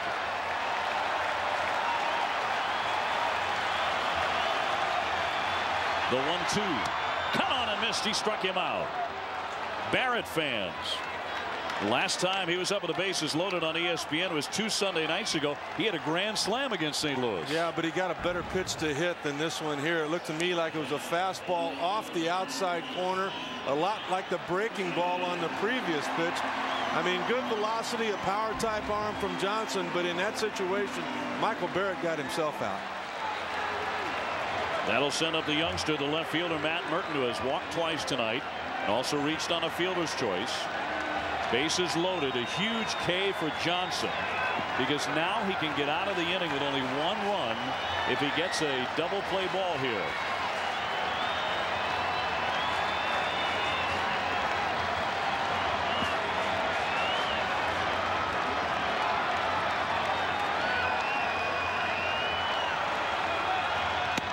Trying to hold up with a breaking ball. He appealed to first, and Brian Runge said he did check. 1-0 on Merton. Okay, I'm a little bit surprised at where the Marlin middle infielders are. Now, sure, you want to turn the double play. You're going to get closer to second. But to me, with the tying run at second base, I got to be deeper than where they are right now to give them more range on a ground ball. That's a strike. Well, you're exactly right, because a ball that gets to the outfield, especially at Wrigley Field, because the grass is so high, 2 runs will score. So as you're saying, infielders play back a little bit. If you're going to give up 1 run, go ahead and give up 1. But don't give up 2 because a ball gets by you because you're playing too shallow. We got timeout call. The ball got away in the bullpen for the Cubs. First base umpire Brian Runge noticed it, came in and got the attention of Mike Winters. The bullpens here at Wrigley Field, if you're unfamiliar with the friendly confines, right on the field along those foul lines. 1 ball, 1 strike on Merton. 2-1. The cozy, old-fashioned alignment here at Wrigley. I'll tell you what I like, though, is look down in that Marlin bullpen. Joe Girardi knows that his young pitcher can look down there and realize, hey, don't look behind you. You need to get yourself out of this. I like that. If I'm the guy on the mound right now, that makes me feel good. Line shot, base hit. Into the alley. Cedeno is in to score. Walker rounding third, and this game is tied.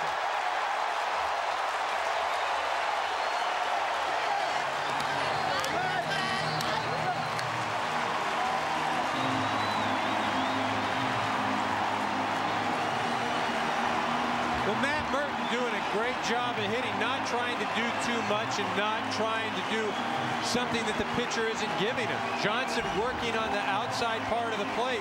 This ball up in the zone. Does what he needs to do by driving the ball to the right side. A lot of young hitters will try and pull that. Dusty Baker obviously excited, giving that little left-handed chug. But a great job of hitting by Matt Merton, and that's something that you like to see develop. Matt Merton, early development early on in the season. Yep, the 24-year-old left fielder from Fort Lauderdale. There's a swing and a high deep drive off the bat of Jock Jones. Way back at Gila. It is gone.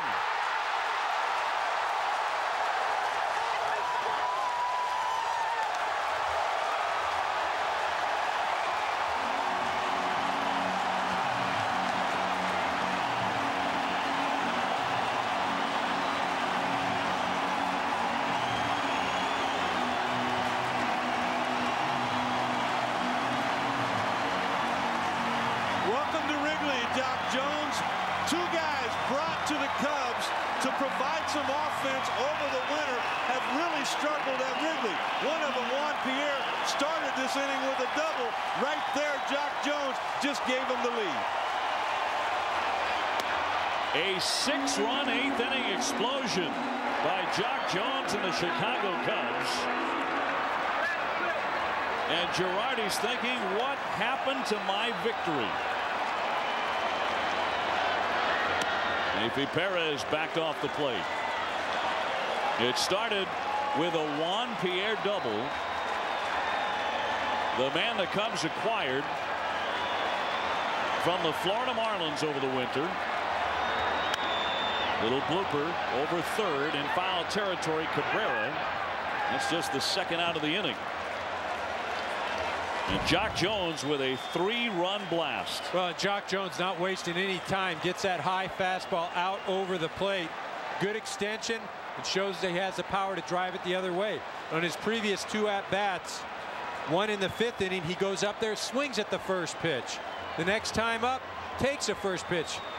Bake, a lot to be excited about this inning. Oh, there it is, a little bit of emotion. Yes, yes, yes. High five and bench coach Dick Pohl right there. Jock Jones on that swing perhaps, or maybe on one of the many high fives inside the dugout, hurt his hand, getting some medical treatment. I think he'll take it though. Outside on Perez, I should say on. It's a nice little day early birthday present for Jock Jones to be 31 years of age tomorrow. He'll sleep good tonight. Base is empty with 2 down.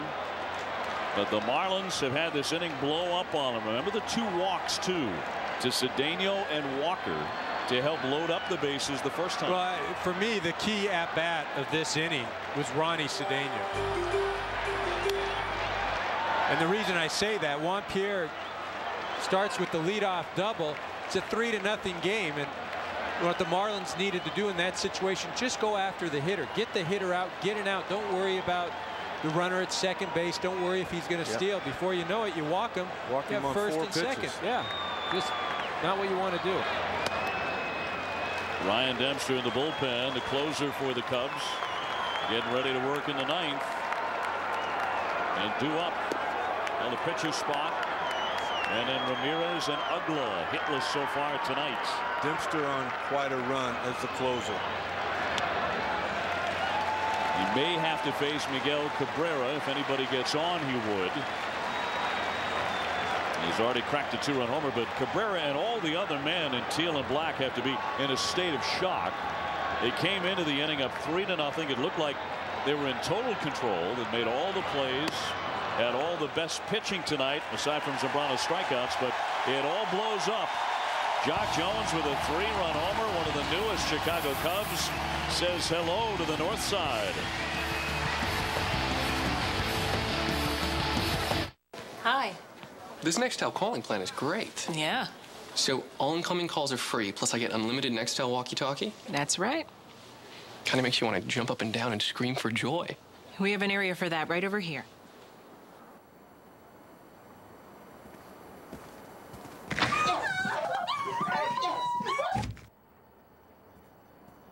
Free incoming calls from anyone, anywhere, plus unlimited walkie-talkie, just $39.99. Available on Sprint or Nextel products. I was overweight and it was so embarrassing. Then I tried Hydroxycut and I lost 27 pounds in just 8 weeks. I'm Dr. John Marshall. I lost 29 pounds and 5.5 inches off my waist using Hydroxycut. I strongly recommend it, both as a new doctor and someone who used it with fantastic results. Thanks, Hydroxycut. I feel like a new woman. Lose up to 4.5 times the weight fast. Get yours today at buyhydroxycut.com and GNC, Walgreens, drugstores, and supercenters everywhere.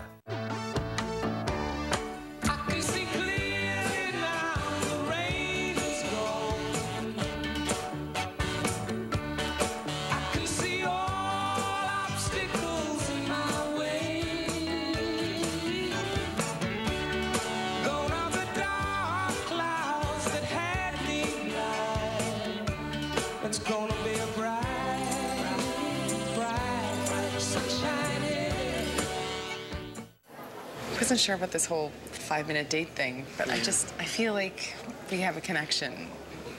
I feel it too. Maybe we should go on a real date. I don't know about that. Well, why? It would upset my fiance, probably. You're not single. Oh, no, I'm just here for the Bud Light. What am I supposed to say? Hi, honey, I'm dating Amy. Not cool. Refreshingly smooth Bud Light. Always worth it. Good, sir. Hey, sweetie. The friendly confines not so friendly for the Florida Marlins tonight. They cough up a 3-0 lead. Look at the explosion by the Cubs. 6 times they crossed the plate in the bottom of the 8th inning to take a 6-3 lead, allowing Dusty Baker to bring on his closer, and that is the former Marlin Ryan Dempster. Alfredo Amezaga will come on and pinch hit now for Joe Girardi's Fish, but Dempster cooking right now with a 1.80 ERA. Dempster, a hard-throwing right-hander as a starting pitcher with the Florida Marlins back in '98 through '02. Still throwing hard. Good command, sinker, slider, got the split. 4 saves on the year. The 4th one was the 23rd consecutive save, and that broke the franchise mark held by the Marlins closer here tonight, Joe Borowski. The Marlins, by the way, were the only National League team coming into tonight that had not allowed 5 runs or more in an inning this year. Say goodbye to that as the Cubs get 6. Before the game, Ryan Dempster doing an interview for us on ESPN News. The little things it takes to win ball games. Talking about the little things to win a ball game, and of course the pine. It was inevitable. It was good. It's not really pie. It's shaving cream. It doesn't taste good. Well, and Dempster is the practical joker. Well, that's the thing. I'm pretty sure he's the guy. That was all about. A little get back. Yeah. You mess with him, you're going to be paying for it all year long.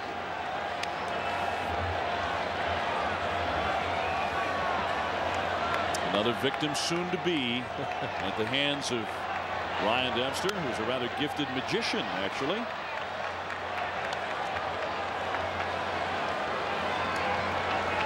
So what magic trick will he employ to get back at that guy? 6-3 here, the Cubs in the 9th inning. You stay away from guys like Dempster in the clubhouse. I know you've learned that, EK, as a broadcaster. They're gonna get you with the pin, that they want your autograph. When you push it down, you engage it, it shocks you. I mean, they've got all kinds of stuff for you. Pitch into the dirt. Barrett will collect it and fire on to complete the strikeout. 1 man out in the 9th inning. Andy Pettit, last we heard, was bidding for a no-hitter. Let's go back to the studio and check in with Dave Revson. All right, Dave, the bid is over. Dodgers and the Astros 1-0 game in the 7th, so it went 6 1/3. No-hit baseball, but J.D. Drew takes him deep, tied at 1. That's where it stands right now. Top of the 8th. All right, Dave, thank you very much. 15 times the Florida Marlins have struck out tonight. 1 man gone on a whiff here in the 9th inning, and that brings up Hanley Ramirez, who's gone 0 for 4, including a strikeout. And what is going through the mind right now of young Jason Vargas, who pitched so well for 6 1/3. The Cubs didn't even get a base hit off him until the 5th inning. He had a 3-0 lead, giving up just 1 hit, striking out 2, allowing no runs while he was in the game.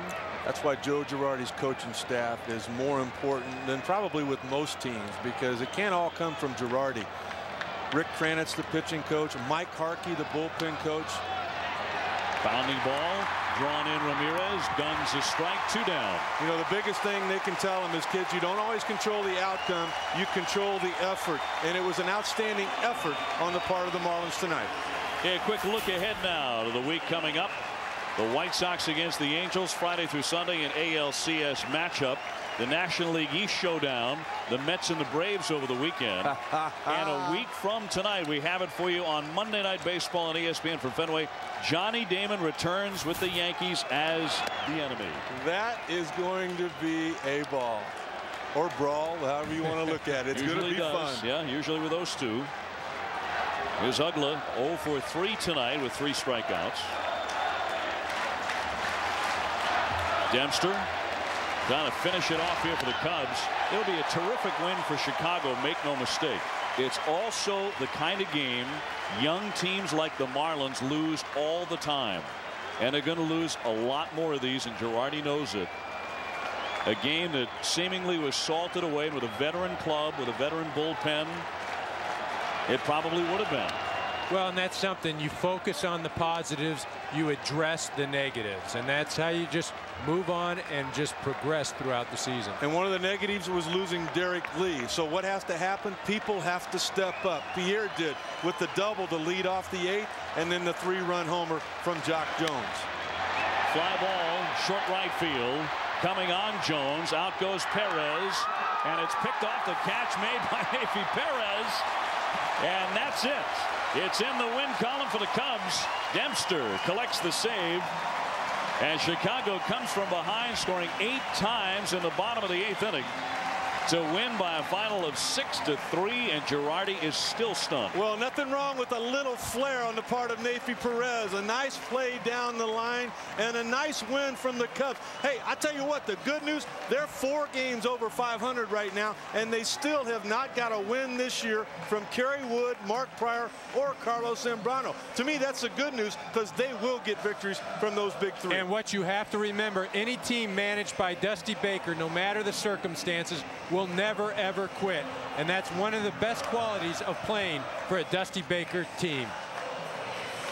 Once again, the final score: the Cubs 6, the Marlins 3.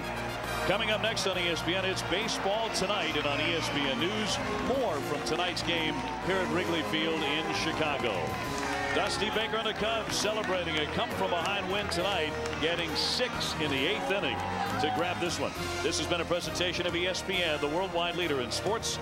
For Rick Sutcliffe, Eric Karros, Aaron Andrews, and our entire ESPN Monday Night Baseball crew, I'm Dave O'Brien. Good night from Chicago.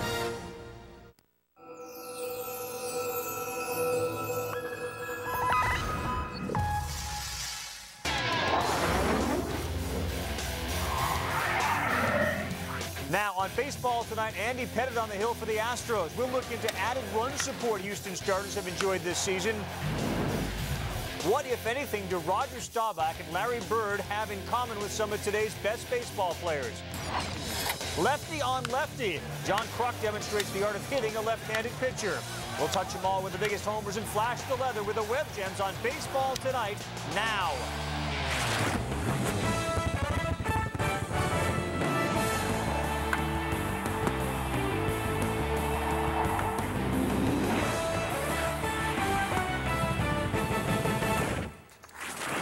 Great stuff on tap here on Baseball Tonight. Out of the box we go, and it must be the shoes for Kevin Mensch. He was wearing ones that were squeezing his toes too tight, so he grew by a half of a shoe size, and all of a sudden he's hitting balls out of the building. Solo shot, he gets a bite in the head for good luck. That sweet melon there. Can't squeeze that thing. That thing's big. Carlos Zambrano not having a good night. First, a home run to Miguel Cabrera. And instead of taking a bite out of somebody's head, he takes some wood and snaps it over his leg. That's how it's gone for Zambrano, but the Cubs rally and win late, as you just saw here on ESPN. Albert Pujols just taking a bite out of anybody that's throwing a pitch over the plate. Say hello to number 12 on the season for Mr. Pujols. Why? Why throw the ball to him, asked John Kruk. Good question. Those are the key stories on Baseball Tonight this evening. Welcome, folks. Krucky, Harold Reynolds, Steve Phillips. I'm Carl Ravitch. You saw the Cubs get a big win. We hope to hear from Jock Jones a little bit later on as he joins us on Baseball Tonight. Biggest story in baseball, certainly in Houston, has been Roger Clemens. No, actually, it's been the play of the Astros. They've been outstanding, and Clemens is on that radar screen. Taking on the Dodgers. They've been winning. Pettit hasn't. He's 1-3, but boy, boys, he was good tonight. Got Kent there. Nomar flies to left. Preston Wilson's made a couple of good defensive plays and a nominee for a Web Gem. Brad Ausmus had a good game at the plate. Kenny goes hill climbing out there in center field. Jason Lane comes in to score, and Houston goes up by a score of 1-0. Derek Lowe, filing for lack of support, gets Adam Everett looking. Pettit had a no-hitter going. In the fourth, Kent, Everett. 6-4-3 double play. Kent never even moved to first. He thought it was caught. Top 5, 1 on, no outs. Billy Miller right back at you. That starts a double play. Pettit took a no-hitter into the 7th. 1 on. J.D. Drew up. Seemed to throw about 4 straight cutters, and that one got taken out. Well, you saw him strike him out earlier with the ball. He got a little bit further in. That one he left over the plate. That ended the no-hitter, and it tied the game, and that's where we stand now. 1-1 as they play the top of the 8th inning. Wheeler respelled Pettit. Lowe continues to pitch. Lowe is 1-1, and he has been very good so far with 4 Ks. His sinker has been working. This is sort of an aberration for Houston, Crucky, when you look at a 1-run game for them, although Pettit's sort of used to that. He's lost a couple, giving up 2 and 3. They have had offense this year, which has helped. Well, it has helped, Carl, and they know they have to. I mean, they're missing Roger Clemens this year, and their pitching isn't as good as it was in the past couple of years, so they have to score runs. And how do you do it? Well, you get guys on base early in the lineup. Great Craig Biggio is having an outstanding year so far, hitting over 360 at the leadoff spot. Willie Tavares, I think, is going to be a great second hitter, hitting almost 300. Morgan Ensberg, 9 homers, 19 RBIs. Hitting over 400, but the key to me is Lance Berkman. He missed all of the first half of last year when they really struggled offensively. This guy, what he does is he makes Morgan Ensberg better. He makes Biggio and Tavares better at the top of the order, because now you have to pitch to Biggio, you have to pitch to Tavares, because you don't want Berkman to kill you.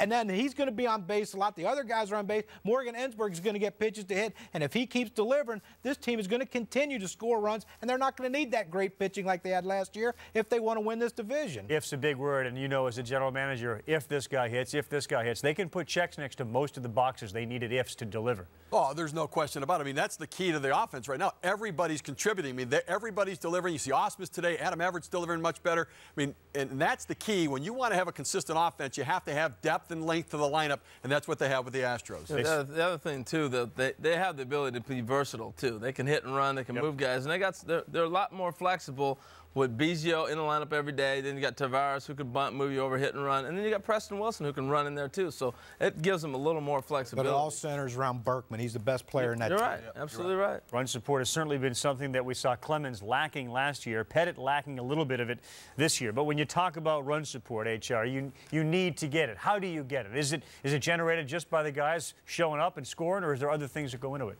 I think a lot of times you see these clubs with great pitchers, and the great pitchers struggle to get runs. I think a lot of times teams go in there and go, we're not going to get a whole lot of runs today, with this guy pitching. I think a lot of times when you have poor pitching going, you got to score some runs, and it becomes a mindset. You change the style of play that you play. You end up trying to bang a little bit more. You do a lot of things differently. I think when you have to score runs, it changes your style of offense. See, I think it's easier to score runs when you have a pitcher on your side who's pitching for you that is a great pitcher, because you don't have to score that many. And what it does is, if you go up with a runner on third, less than 2 outs, and you don't bring the run in, you think to yourself, all right, well, so what? They're not going to score either. We'll have more opportunities. Problem is, when you have a bad pitcher and you don't deliver, you're dead. You're done, yeah, because he's going to give up a bunch. That means you got to execute all the time. Not with a great pitcher. You can relax with a great pitcher. No, with a great pitcher you don't. But with a bad pitcher, you got to score runs, and you know that. I think you're both wrong, because I don't think it's about the quality of the pitcher. I think it's about the pitcher and the atmosphere he creates for the team.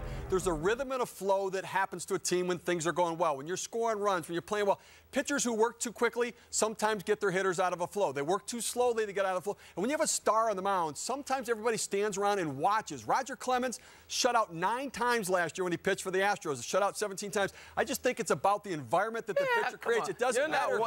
You're not watching when you're hitting. He ain't pitching against you. It's about the environment the pitcher creates. You believe that? They're so enamored with Clemens, they can't do anything. I think they watch on days he pitches. You might find yourself on defense watching. If that's the case, then the Houston Astros, apologies to them, they are the dumbest hitters in the world. If they're watching their pitcher and not concentrating on scoring runs, they're the dumbest team in the baseball, and I don't believe they are. All right, folks in Texas, folks in New York, folks in Houston, folks in Boston, there is Roger Clemens news, and it does apply to your teams. We'll get to that in just a second. Meantime, Diamond Daily has begun here on Baseball Tonight. For you as a fan at home to participate, log on to ESPN.com, click on Diamond Daily. The object is to pick a player each day and hope that he has a very good offensive night. Our Diamond Daily selection is Nomar Garciaparra. You can pick the player once every month, and the competition between us here in the show, you at home, and everyone else who participates starts again each month. That's why we pick Nomar. Goodyear Diamond Daily is brought to you by Goodyear's Silent Armor Technology, featuring a layer made with Kevlar. I do up on baseball tonight. A sports fan's favorite pastime. Compare their favorite team to one of today, which our analysts loved, the Bears. And who are they most like? Cowboys. Meantime, Albert's the first to a dozen. There were others going deep tonight. We'll total them up and we'll touch them all later. And in any sport, right defense wins championships. At the very least, it helps a lot. The top 5 web gems are coming up on baseball tonight. And who knows which baseball players will join us on the show.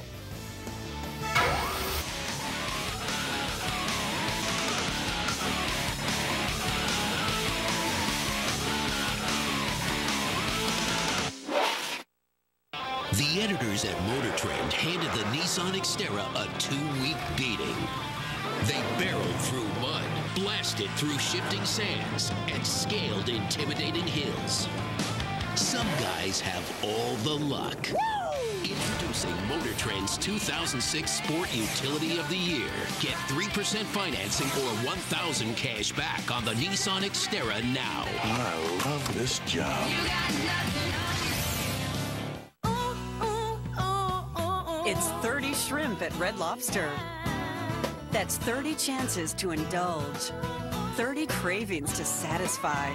Mix and match your 2 favorites from decadent shrimp pasta, crunchy hand-breaded shrimp, succulent scampi, or savor a first taste of a new favorite, Cajun shrimp, tender shrimp glazed with a spicy Cajun butter sauce. Choose your 2 favorites for just $11.99, only at Red Lobster. That is ESPN. This is mobile ESPN. This isn't like sports in your current phone, okay? This is a whole new phone service from ESPN. It gives you unprecedented access to ESPN. It gets you in. It's all...